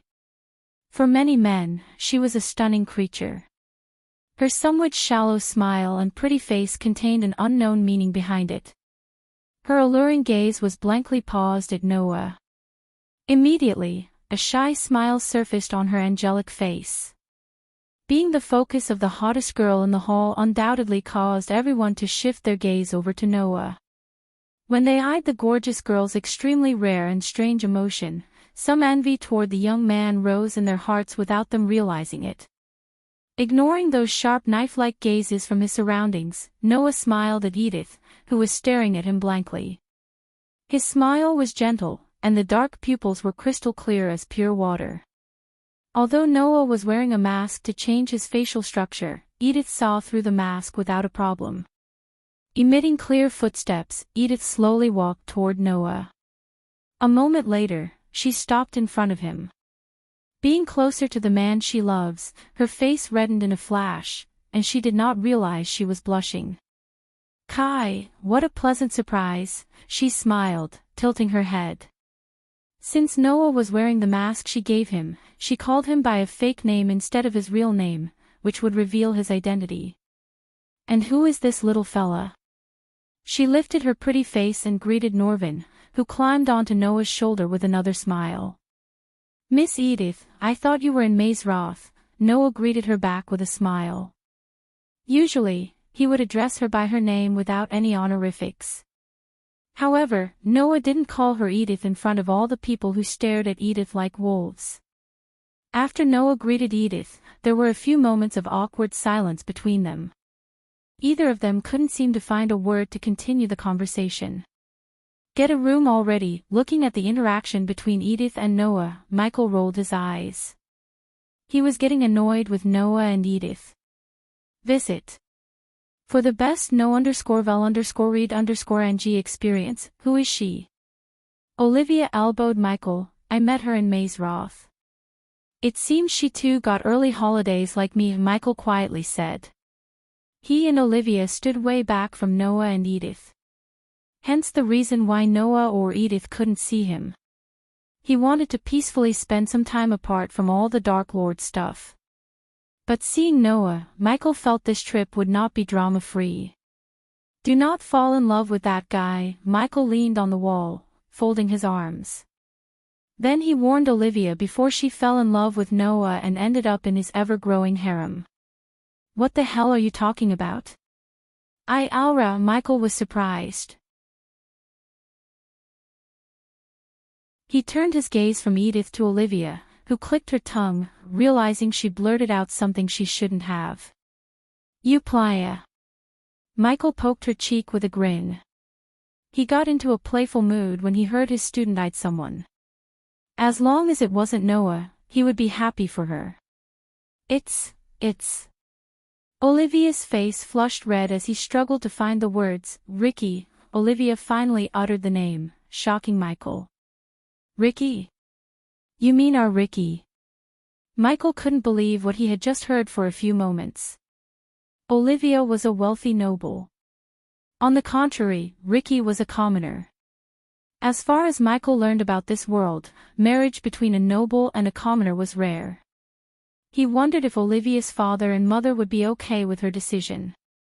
"I wanted to talk to you about this, teacher. But I didn't get the right time." Olivia's face turned serious, revealing the concern in her heart. Meanwhile, the people were still drooling at Edith instead of going with their life. "I didn't get the chance to thank you, Kai. Let me treat you to a meal. I know a really great place nearby." Edith pursed her sleek red lips and placed her hands behind her, leaning her body slightly forward as she faced Noah. "Did you come here to buy something?" No shit, Norvin rolled his eyes after hearing her words. But, since she was so love-struck, she overlooked the obvious. What star level are you? Asked Edith curiously without even giving Noah the time to answer her previous question. The latest _AP_SODIs are on the website. Just lucky enough to reach 4-star, lucky. For an ordinary person, advancing from a 1-star to 2-star alchemist is impossible without at least 5 to 6 years of time. Yet, you have reached 4-star level in a couple of years. I'm afraid that is not mere luck. Eyeing the young man who revealed something shocking at every instance, Edith sighed helplessly. But soon, another youngster's image emerged in her mind. Noah shook his head and smiled. However, he did not continue to pursue this question. Instead, his gaze swept across the hall, realizing that he and Edith had already become the center of attention. Immediately, he whispered, "Are you still the supervisor here?" "I am afraid so," Edith giggled, ignoring the hundreds of gazes on her. She was quite used to getting such attention. Fortunately, Edith was here alone. If she had come with Victoria, she was sure many youngsters would have fallen to the ground. "Can we find a quiet place to talk?" Noah scanned the large crowd around him who had their ears lifted vertically and helplessly said. "Of course, follow me." Edith smiled, nodding her head. She had just turned around when her gaze suddenly drifted to Alicia, who was behind Noah and leaning against a crystal counter while watching the items in boredom. After hesitating for a moment, she asked, "Is she with you?" "Huh? Why?" "You two need some time alone." Alicia was quite annoyed by how Edith and Noah acted in front of her. Still, she revealed a cold smile to tease Edith. Being teased by Alicia in such a manner, a faint redness swarmed onto Edith's exquisite face. However, it was fortunate that she was extremely good at handling issues with human relations. She gave an immediate sweet smile and said, "Follow me, miss. I hope whenever you're leading us to have something to eat." "I'm starving," Norvin said as his stomach let out a growl. "We have spent a long time hurrying on our journey here." Noah was embarrassed as he smiled at Edith. He wanted to punch Norvin in the face because he knew he made the sound intentionally. "It's okay. Come 1 inch." Edith turned around and slowly walked toward a staircase in one corner of the hall. Her heels stepped on the shiny, clean, bluestone ground surface, emitting a click-clack sound. Her elegant pace caused people to be unable not to fall into a deep longing for her. Suddenly Edith stopped and looked at the far end of the hall. "Something wrong?" Noah asked. "No, it's just nothing. Let's go." Edith could swear she saw a ghost. But what were the odds of meeting him in the Azure continent? She heard he had become the king of Bradford. Hence, she naturally thought she would be busy dealing with the kingdom. But, yet again, he was also a 5-star alchemist, and almost every single alchemist would visit Azure for the competition. Just the thought of him gave her chills. For now, she shoved the thoughts back to the back of her mind and led them upstairs. At the end of the stairs, they saw a golden door flanked by 2 more armored guards. Noticing the trio of man, woman, and a raccoon following behind Edith, the guards eyed each other. According to the rules, people who were not VIP members were usually not allowed to enter. Visit. For the best no_vel_read_ng experience, however, Edith was currently holding the post of supervisor. Her authority was quite great. At that moment, none of them dared to stop them.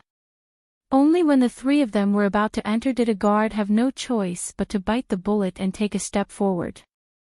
However, before he could speak, Edith gave him a faint glance, which caused him to swallow the words in his throat. He smiled bitterly and stepped back. "They are with me." Edith simply waved off the guards who quickly opened the doors for her. The hall they entered was no different than the downstairs, except there were only 10 or 20 people in the hall. They heard metal boots banging on the stairs just after entering the hall. Following the rumbling of footsteps, a few human figures slowly appeared at the bending corner of the stairs. The man who was leading them was around the same age as Noah. He was tall, lean, mean, and had 2 pointy ears, which indicates his elven race. His somewhat pale white face was clearly a result of overindulgence in sensual pleasures. Although the build of the elf did not appear strong, he was actually a strong person who had just reached the core formation stage level 5. Shit, Edith mumbled under her breath as soon as she noticed the elf whose breathing just became slightly erratic. Additionally, he shamelessly rubbed his crotch while walking toward Edith. Her gentle smile vanished and was replaced with a deep frown. Edith, this place is where Aqua Clan conducts official business. Other people are not allowed to enter, but what I see here, other people, the elf-eyed Noah, Alicia, and Norvin for a second and then grimaced. He didn't bother to hide the disgust and hatred he had towards other races from his pale face. Watching the disgust in Edith's eyes, the young man's face immediately became much gloomier. They are with me. The rules clearly say I can bring my friends anywhere I want. Edith's cold voice did not give the other party any face. Afterward, Edith turned around and walked away from the elf and his group. The elf's mouth twitched after being ignored by Edith in front of his subordinates. This was especially so when Edith grabbed Noah's hand for a second. An unknown jealous flame instantly rose in the elf's eyes. Although Edith was usually full of smiles, warm and friendly, it was not a secret she hated him. To be honest, many girls in the Aqua clan hated him. Still, they had to put off his harassment and nonsense because of his status in the Aqua clan. Gangbang, is that your kink now? Looking at Edith's back, the elf laughed. Edith was expressionless and kept walking as though she had not heard the obscene words of the elf. However, Norvin noticed her nails had already viciously clawed into her palm. Unlike Edith, Noah didn't remain calm. Instead, he halted his steps before grabbing Edith's hands. Then, he stepped in front of her, shielding her from the elf's disgusting look. Boom. The latest _AP_SODIES are on _the website. Michael was talking to Olivia about her love life when suddenly something hit the ground after shattering the glass above them. As he looked down on the ground, Michael saw the elf who went upstairs a few minutes ago, twitching and bleeding on the floor. Noah, Michael sighed.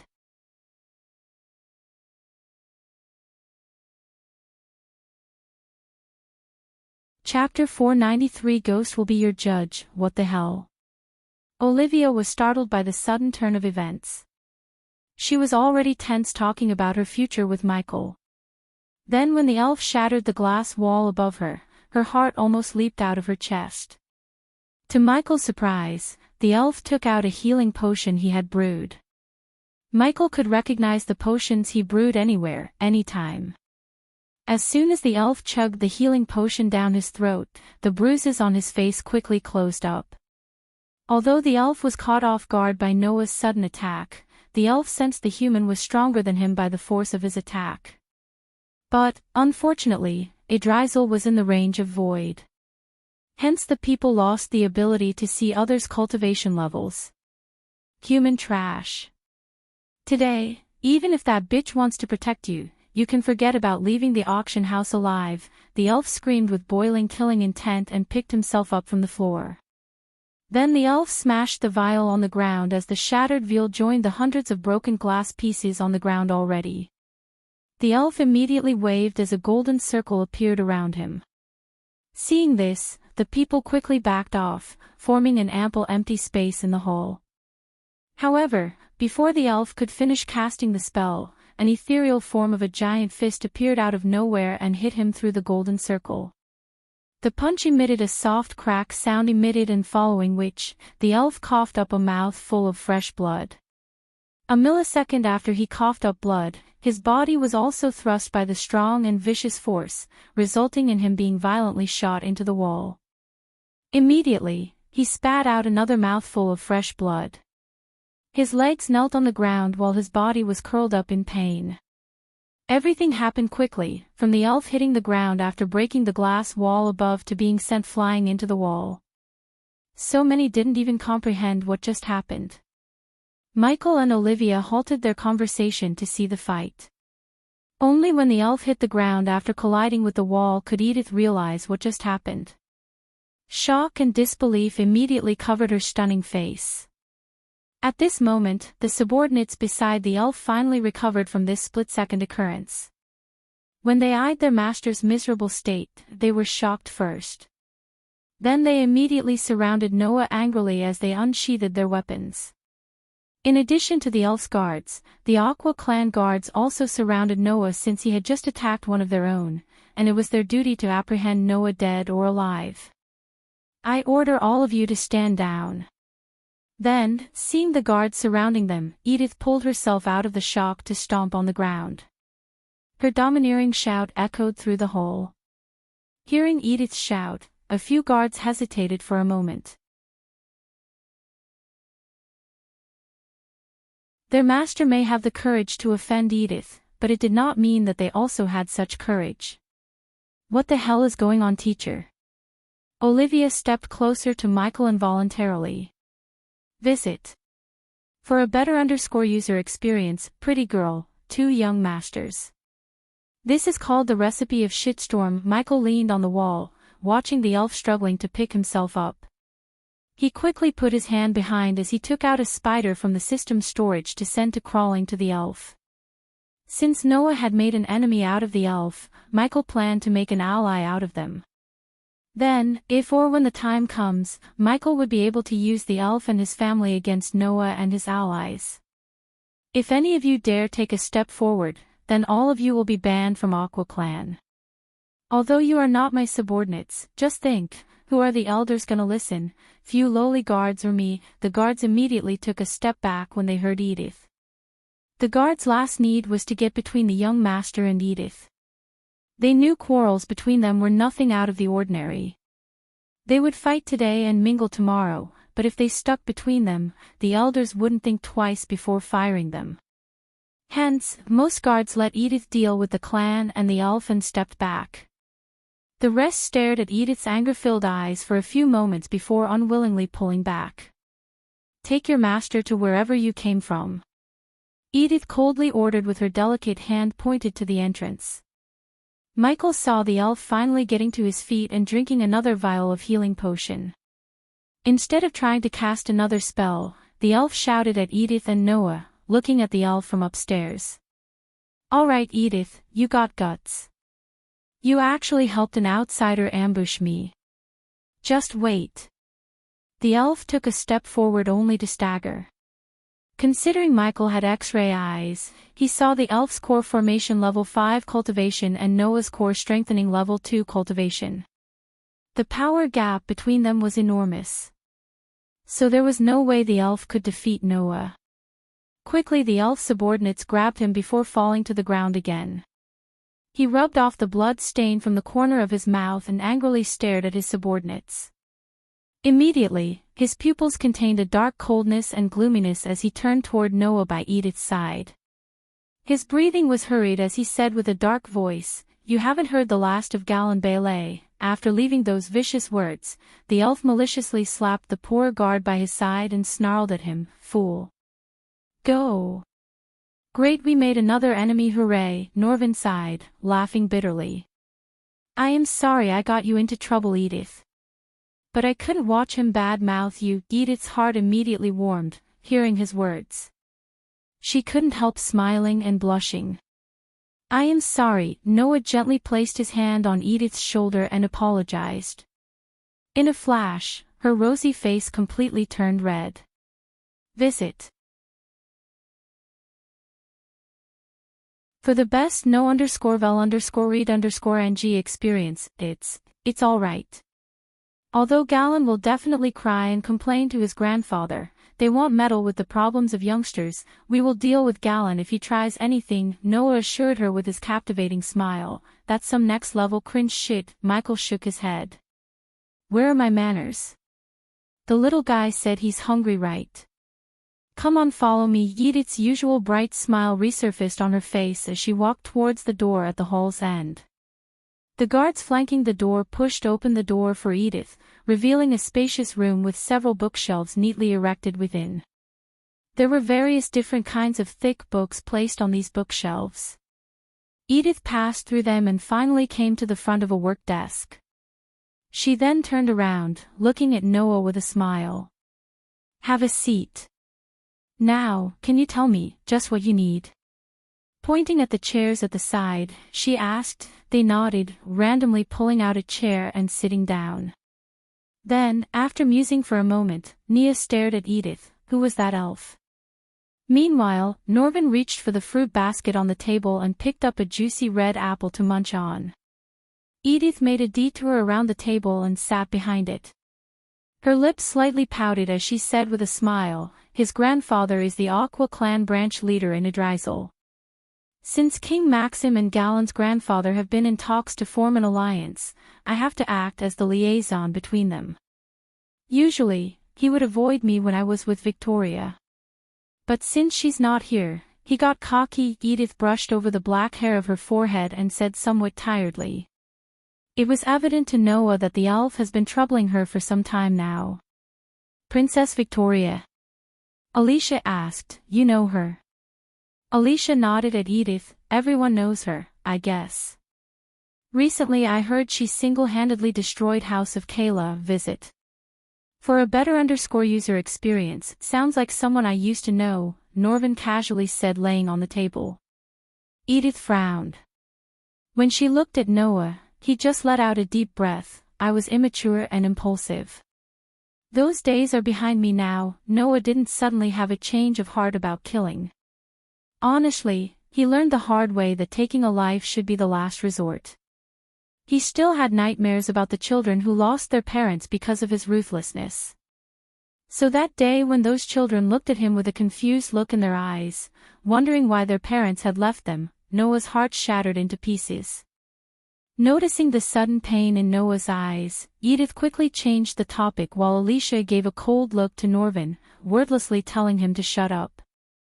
You don't have to worry about Galen. On the contrary, he should be worried about Victoria. If she knew what happened today, she wouldn't give a damn about the alliance. Instead, she would kick the crap out of Galen.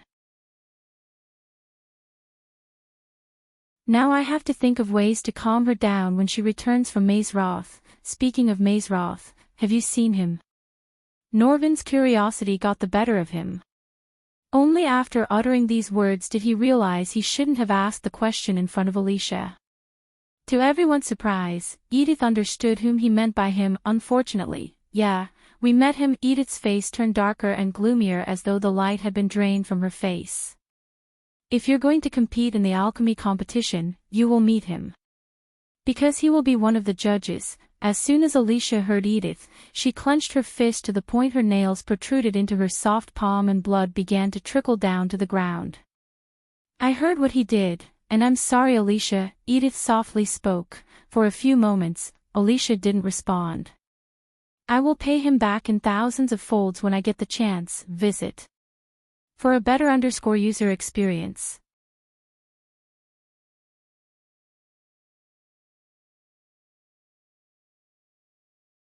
Chapter 494. Saving Olivia from marrying Noah. Meanwhile, Michael and Olivia went to the corner of the hall and discussed what she planned to do with Ricky. What should I do, teacher? My father will never accept Ricky. Her eyes watered behind the round glasses. Usually, Michael would avoid poking his nose into the love lives of others because 99% of the time, it would backfire. However, since both Ricky and Olivia were an important part of his future plans, he had to intervene because they messed up as Catherine and Andrews did. First, you can drop calling me teacher in private. It feels weird. We are discussing your love life, so I'd say we are long past mentor-disciple relationship, Michael said, leaning on the wall. Looking at his calm demeanor gave Akvia some strength to face her father.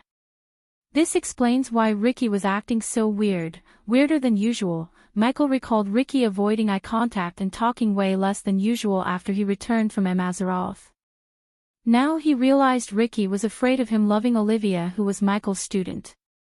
He was freaking out to talk to you more than me. He was afraid you would kill him. What?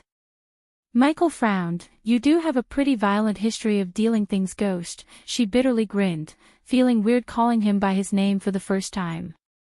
Still, I'm not a freaking psychopath, Michael sighed. Is there any other reason your father doesn't want you to marry Ricky apart from him being a commoner? Olivia nodded, and what she said next completely stunned Michael. He wants me to marry, she stuttered, struggling to say the next words. Speak. Olivia took a deep breath and mustered enough courage. He wants me to marry Noah Winston. As soon as she said that, Michael stopped leaning on the wall. His body tensed. The last thing he wanted was to have one of his subordinates marry his future archenemy. The latest _AP_SODIES are on the website. Is he crazy? Olivia noticed the sudden change in Ghost's face. If he marries you to Noah, you will just be a +1 in his packs of wives. Despite his hatred for Noah's harem, Michael really cared for Olivia. He didn't want her to become another member of Noah's harem. However, Ricky was a better choice than Noah. Besides, Ricky had all the qualities a man should have. He was hardworking, loyal, and honest. What did you tell him? I said no, obviously. He said Ricky is not noble and not strong enough to protect me. Ghost, what should I do? I can't make Ricky strong like Noah. As far as I know, only you can stand head to head with him in your generation. Michael leaned closer to Olivia. Unless he's already at soul refining stage, he can't stand head to head with me. The moment Olivia heard his words, her body went rigid and her eyes opened as wide as they could. Soul. Yes, Michael heard the system awarding him with 5,000 badass points for impressing Olivia. Ignoring the notification, Michael focused on the topic at hand. What if I vouched for Ricky? I can make him stronger and give him a minister position in Bradford. That would make him sort of a noble. Olivia immediately grabbed Michael's hands and squeezed them. You would do that for us? Really? Her eyes sparkled, filled with hope and joy. Visit. For the best no_vel_read_ng experience, why not? Anything to save my favorite disciple from joining a harem. Michael ruffled Olivia's head as though she was a kid. But Ghost, there's a problem. Her smile disappeared. In a flash, the gloomy look she had before resurfaced on her pretty face. My father said Noah said yes to marry me. So he's planning an engagement next month. I just heard this 3 days ago. Michael furrowed his brows. He couldn't believe Noah's audacity to marry another one when he already had so many girls to marry. Yet, deep down, Michael knew that if Olivia told Noah she was in love with someone else, Noah wouldn't force her. After all, Noah was a good guy. Talk to Noah and tell him you're in love with Ricky. He's a nice guy. He will understand. Hell, if you ask him, he might even tell your dad he doesn't want to marry you. Seeing Olivia's forehead forming beads of sweat, Michael gently patted her on the back and led her outside. After joining the crowd on the street, Michael looked over the heads to see a building with the board saying Horithan hanging above a wooden door. I have to find a way to get into their compound. Currently, the Winstons aren't seeing anyone, thanks to the freaking war going on there. Why didn't you attend the engagement ceremony then? All the Winstons would be there. Olivia punched Michael on the shoulder while walking towards the inn. Are you serious? You just messed up King Breedia. I don't think they would ever meet someone close to you, but you're different. Just go and talk to them. They are nice people. I will talk to your dad after we go back. Thank you, Ghost. You're the best. She wrapped her arms around his shoulder and squeezed him. She felt like something heavy was being lifted off of her shoulder. His reassurance gave her confidence. Nothing eventful happened during Michael's visit to the inn. The two ordered salads and hot water and spent some time chatting. Michael gave her some pointers in alchemy.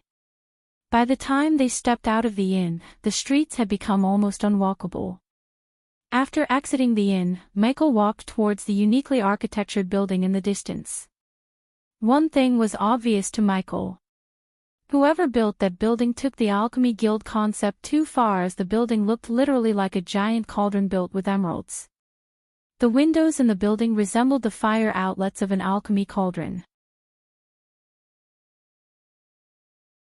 At the top of the building was an enormous cover that creeped downwards, covering all the rooms below it.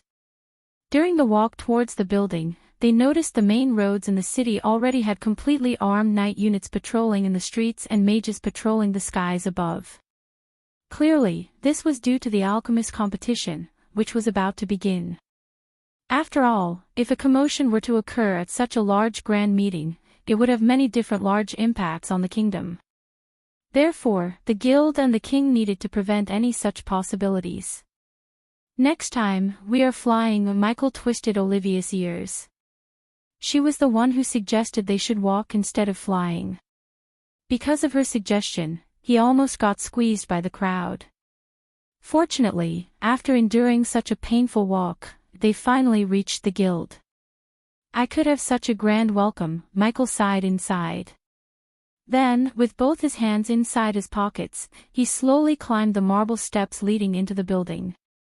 Michael had just followed the human flow and entered the association when a disturbance occurred not far behind him. Like everyone else, he turned around to see what was happening. Visit. For the best no_vel_read_ng experience, the source of the commotion was a carriage made of gold and several engravings of a strange beast on the gold being pulled by 4 snow-white Pegasi. The strange-looking beast, with a blue-colored flame rising from its body, was drawn on the golden carriage. The strange beast was large and had a ferocious appearance, emitting a feeling that would faintly frighten the hearts of those who looked at it. The imperial crest. Several people near him softly muttered. Surrounding the horse carriage, over 10 people wrapped entirely in blue robes accompanying it. Michael's gaze swept across these blue-robed people and his eyes shrunk. They were soul-refining level 4 warriors. Who is this Empress of R? Michael asked himself in surprise as his gaze scanned the carriage. A few moments later, one of the guards slowly opened the door while the other blackguards swiftly formed a steady circle around the carriage. At the same time, numerous gazes that were as sharp as an eagle shot out from the guards, scanning the crowd for threats. Under the protective circle of several soul-refining stage guards, someone extended their smooth, delicate hand from within. The hand gracefully held the handle of the carriage door. Afterward, a beautiful figure slowly walked out and appeared in everyone's sight. Just like most girls in his life, she was damn beautiful. She was wearing a sparkling blue long skirt with golden lines. Under the influence of the imperial family, her exquisite appearance faintly seeped out a noble, imposing presence that was her birthright. A golden belt was worn on her narrow and delicate waist, displaying the small waist vividly and incisively. To his eyes, she appeared to be 16 or 17 years old. She had a perfect hourglass structure, jaw structure, and bubbly eyes with baby fat cheeks to make any man drool over her. Still, she wasn't pretty enough to rival Gaia or Layla. But given time, she might rival them in terms of beauty. Her pretty face contained a smile fit for a girl from the royal family. However, each time her gaze swept across the surroundings, he had a feeling she might not be as ladylike as she seemed. "Do you know who she is?" Michael asked Olivia. Unlike many, Michael did not drool at her. He was mature enough to remain calm. TSK, what a beautiful girl." A wave of cheers immediately erupted from the surrounding crowd watching the young lady. The people swiftly threw over several heated gazes. Although the girl belonged to the royal daily of R, it did not stop the crowd from drooling at her beauty. "My guess would be Jennifer Voldegard. I heard that her teacher is the deputy chairman Alred. I think that she must have come here for the competition, no shit genius." Michael laughed bitterly. While climbing the stairs with her guards, Michael shifted his focus to the nearby conversations. Some well-informed individuals within the crowd identified the young lady. She seems a little too young to compete, don't you think? Visit. For the best no_vel_read_ng experience, she is young, but her alchemy talent is something that even the chairman had praised non-stop.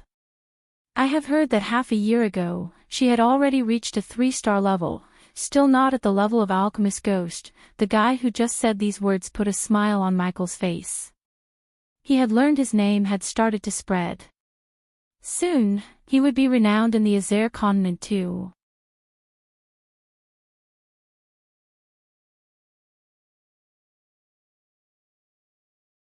Chapter 495 Becoming the Judge. Some of the older middle-aged alchemists who planned to compete avoided direct eye contact with others as they felt embarrassed. Being squeezed into the crowd, Michael heard the conversations of the people around him and learned a few things about Jennifer Voldegard. He once again turned his gaze to Jennifer, who was walking the steps with her guards. Core formation stage and 3-star alchemist level, not bad. Michael thought to himself. Her achievements were quite stunning to the others, but not for Michael. With the wealth of the royal family behind, as long as she possessed the basic talent needed to become an alchemist, they could use their wealth and resources to train her into a 4 or 5-star alchemist with ease. Moreover, from the conversation he heard, Jennifer's talent for alchemy was quite good. Therefore, having such an achievement was within expectations. Under the protection of the guards, Jennifer swaggered through the packed crowd into the building without meeting any obstruction. As Jennifer disappeared from his sight, Michael and Olivia squeezed through, pushing aside the crowd until they finally reached a spacious hall. He eyed the vast hall and exhaled a long breath of air. Then, wiping off the sweat beads on her forehead, Olivia walked toward the Western Hall area as though she had walked there countless times. Unlike the rest of the hall, the western area was blocked by lines of golden pole barricades.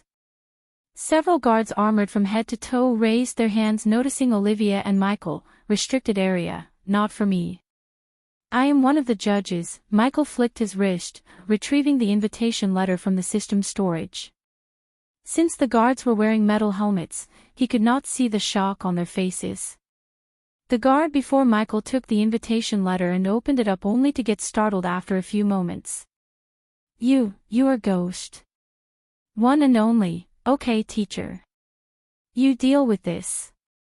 I have to go register my team over there. Olivia looked over at the crowded southern side of the hall. Cool, the latest _AP_SODIs are on _the website. She rushed towards the crowd while the guard eyed Michael from top to bottom. So young, the guard mumbled under his breath. Hey, race my core disciple card. ITLL help you confirm my identity. With another flick of his wrist, Michael took out the golden card from the system storage. The guard looked at the name Ghost embossed on the golden card in black. Please forgive us, my lord. The guard looked at the card and the invitation letter for a moment before stuttering. It's okay.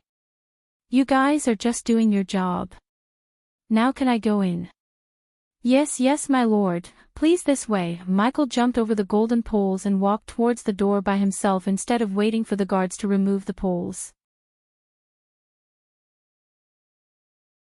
After Michael disappeared through the door, the guards were stunned. What a nice guy, the guard who checked the invitation letter exclaimed to the other guard. Yeah. For a 5-star alchemist, he's surprisingly chill. It's a breath of fresh air for a change, the guards conversed. Working as the guards in the Alchemy Guild, they had seen their fair share of talented alchemists, and they all had one thing in common: arrogance. The moment they reached the 3-star level, the alchemists would treat the guards like dirt.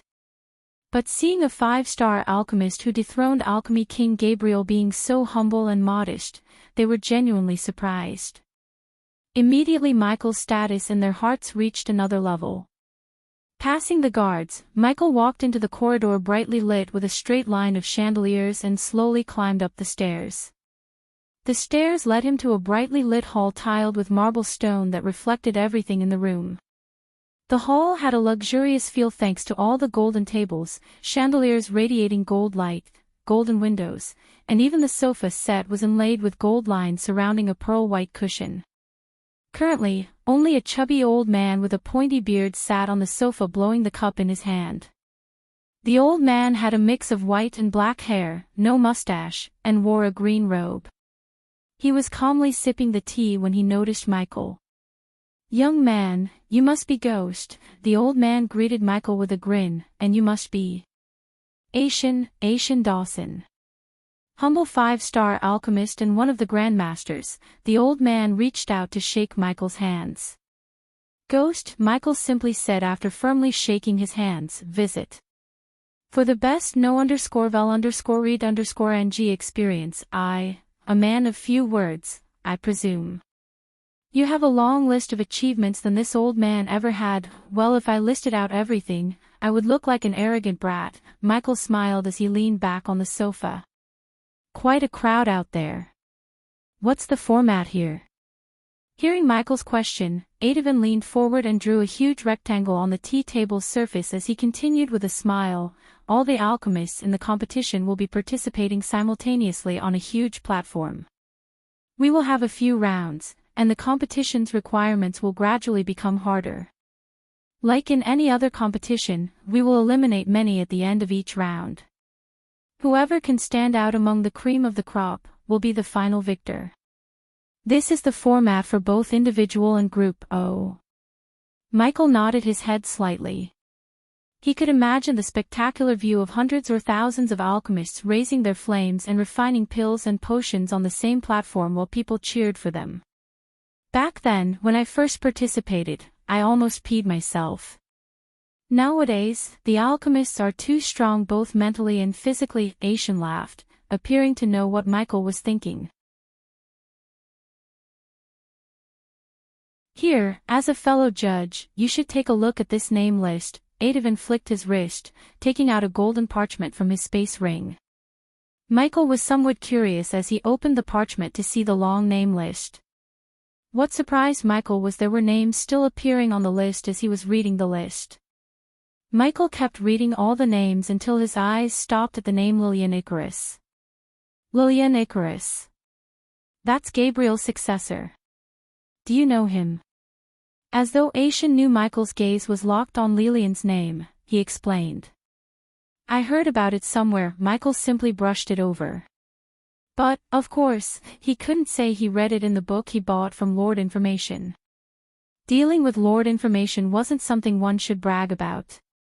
Michael then noticed Noah's name appearing on the bottom of the list, and then the name Jennifer Voldegard appeared as Asian began to speak again.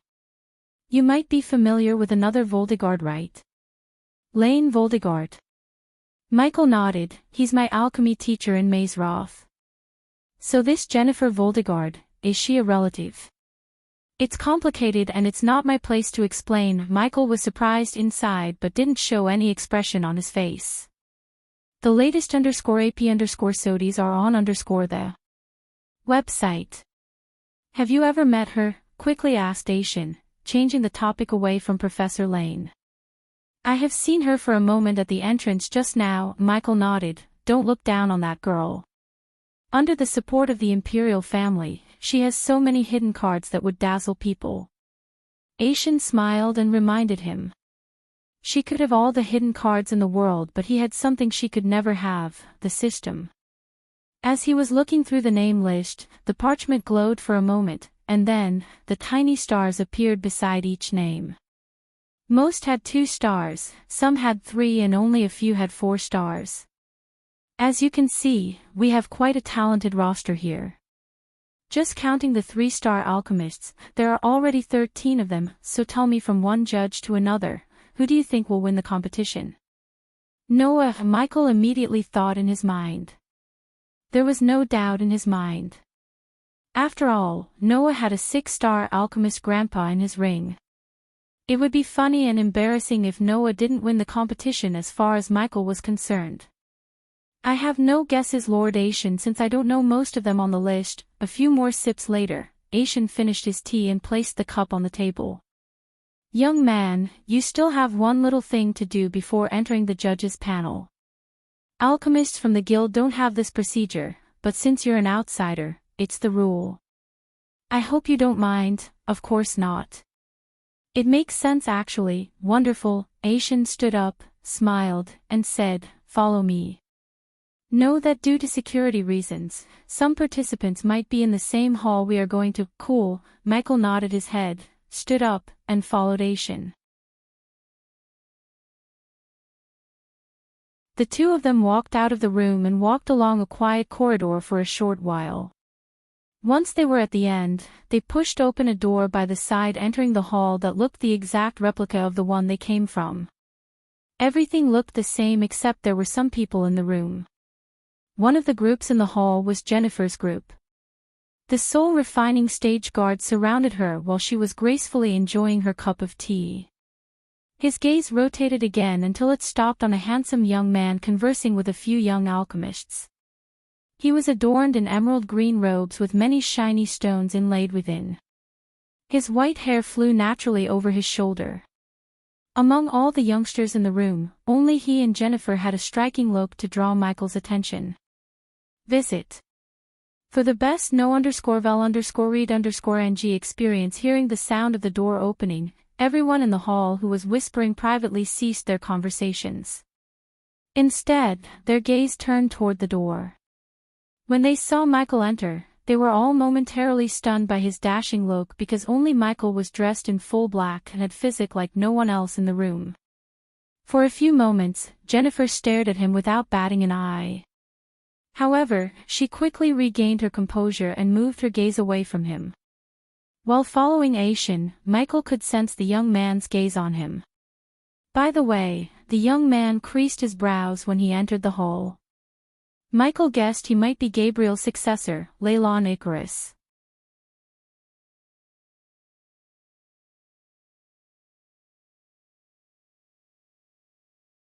Chapter 496 The number 1 alchemist. Took you long enough, Asian. As soon as Michael and Asian came to a table containing apparatus set up and many alchemy ingredients, a cheery voice resounded in the hall. Following the voice, everyone, including Michael, turned around to see a tall old man with full long white hair and a beard strolling towards them. His golden robes swept the floor beneath him as he approached Asian and Michael with a wide grin on his lively face. Ghost, this is the deputy chairman of the guild, Alred Sterling. Adevan introduced the old man to Ghost. Michael moved his eyes slightly to see Jennifer standing instead of sitting on the couch. Deputy Chairman Alred. Michael shook his hands while some of the ignorant youngsters not knowing the number 1 alchemist in the Elon and Azair gawked at Michael bewildered.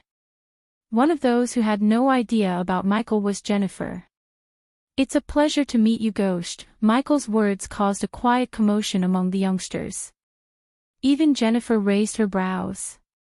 Then, instead of standing still, she slowly walked toward Michael but not close enough to get the Grandmaster's attention.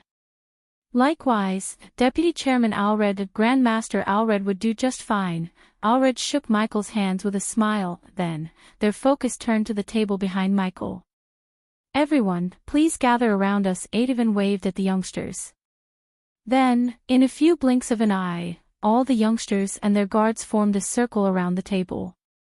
Michael guessed what was about to happen and snickered inside, looking at the unfairness. So the rich and powerful would get an opportunity to see him refine pills and potions closely while the rest wait in line outside.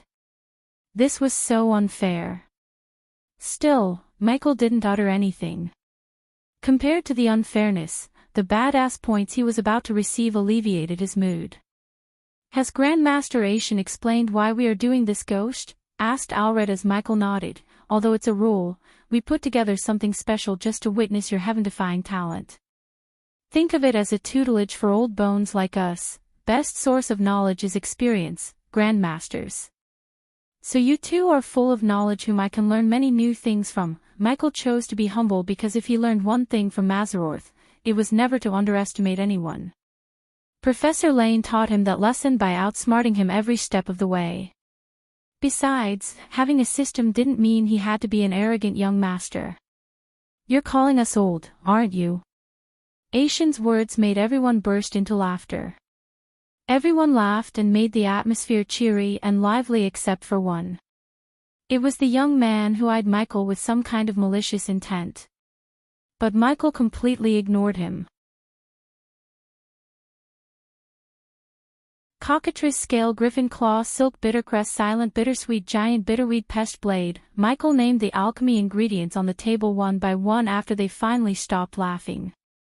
Tonic of intellect. That's what you want me to brew. Am I right, Grandmaster? Michael asked Alred and Aishin without even opening up the golden parchment near the emerald cauldron fuming smoke. Tonic of intellect, a glint of surprise emerged in those old eyes. They should be surprised because they had to scour through the ancient scrolls to find the recipe, yet the young man before them immediately guessed what they could brew after taking a look at the ingredient for a second. How much purity can you reach, Ghost? Alred asked curiously. But instead of answering his question, Michael said in a rather serious tone, Grandmasters, this is a highly addictive potion. It's not even a potion. It's kind of a drug. It will unlock the full power of the brain for a few minutes, but after that, the brain will deteriorate to the point they won't even remember their own names. Alred and Aishin were completely taken aback by surprise. Michael could see the shock in their eyes, but these two old men were quite good at hiding their shock. Of course, we know that. Now please, demonstrate to us your skills. To Michael's knowledge, the tonic of intellect was a failed potion. Also, it was kind of a magical potion. Because whoever drinks the potion must be aware that they are drinking the potion of intellect. Otherwise, the potion wouldn't show any effects on them. In simple words, it would be no different than water. If one were aware at the time, the potion would make them a genius at their specialty for a few minutes. After the effects wore out, they would crave more potions. They would not be able to live without the potion as the potion was highly addictive. The continued consumption would kill the brain cells until the brain completely stops working. Nodding at the two grandmasters, Michael raised his right hand. In a blink of an eye, dark green flames appeared in the form of an orb. Many youngsters weren't even sure that the orb was the alchemy fire because it was hovering above his palm in a perfect shape of a sphere. The sheer control he had over the fire stunned even Professor Lane, let alone these youngsters. Ding! Congratulations to the host for successfully being a badass. The reward is 2,000 badass points, ding. Congratulations to the host for successfully being a badass. The reward is 5,000 badass points, ding. Congratulations to the host for successfully being a badass. The reward is 1,500 badass points. The system went crazy as he continuously heard the notification sounds ringing in his head to the point he willed the system to mute the sounds for 50 badass points. So it's true. You don't use a cauldron. Adavin's eyes went wide as soon as Michael threw one of the ingredients into the fire directly instead of using a cauldron. Sponsored content. Visit Readle. Me for extra chapters. It does look cool and easy. But the scars on my body will tell you another story. Michael continued to throw in the ingredients while talking to them, which surprised everyone even more. Hence, he received more and more badass points. It took me years of practice and lots of healing potions. If you have a ton of healing potions and desire to get burned over and over again, you can definitely use this method. The two grandmasters stared at him with palace faces. They couldn't believe he was extracting the essence while talking to them. Aishin even took a couple of steps back, fearing the fire would explode. However, nothing happened as Aishin feared. Instead, Michael continued to extract the essence, forming colorful beads above the green flames. Grandmasters, the vials please, Michael asked, bringing the two grandmasters out of shock. 3 vials, yet again Michael stunned them. The two old men could not even keep the calm smile on their faces anymore. On the other hand, Jennifer was staring at Michael without batting an eye. She was completely fixated on his grace and technique of brewing the potion. Until now, she thought her teacher, Alred, was the most talented. But, after seeing Alred acting like a student in front of Michael, she learned how wrong she is. Already held 2 vials while Aishin had one waiting for Michael to finish combining the essence beads into a huge blob of potion. Then, with a slow graceful movement of his hand, Michael split the maroon clump into 3 and sent each clump flying into a vial. That's how you brew 90% pure tonic of intellect. Michael cracked his neck left and right as the green orb of fire vanished into thin air. In front of him, the Grand Masters held the 3 vials with the sparkling maroon potion. Their bodies were rigid as though they were petrified.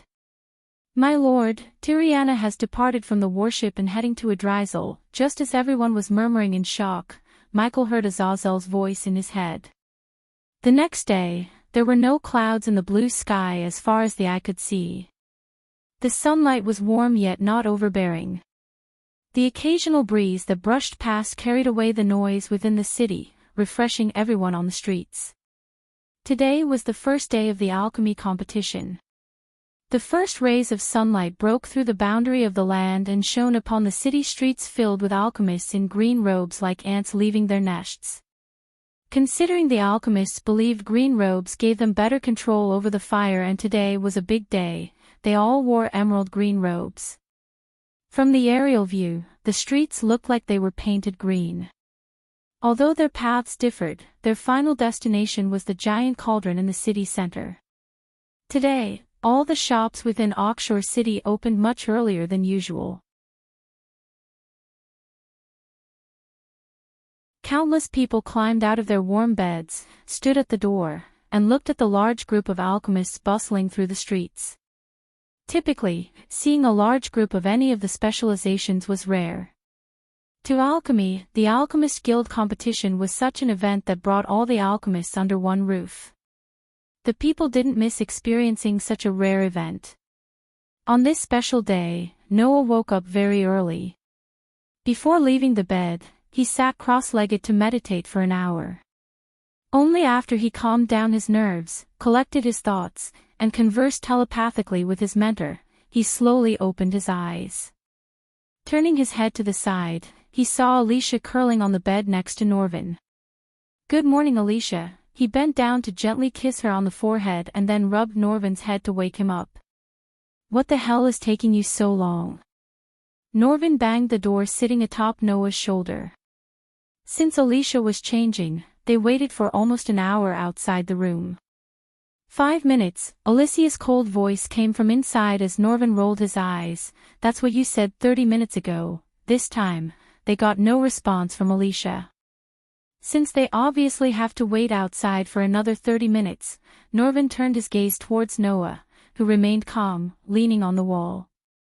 Just like Michael, Noah didn't believe green robes would give them better control over fire. Thus, he was in his usual white dress.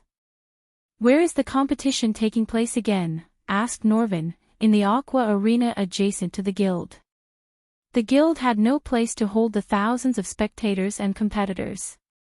So every time they'd host the competition in the Aqua Arena. "Let's go." Finally Alicia opened the door, revealing her long white dress matching Noah's robes.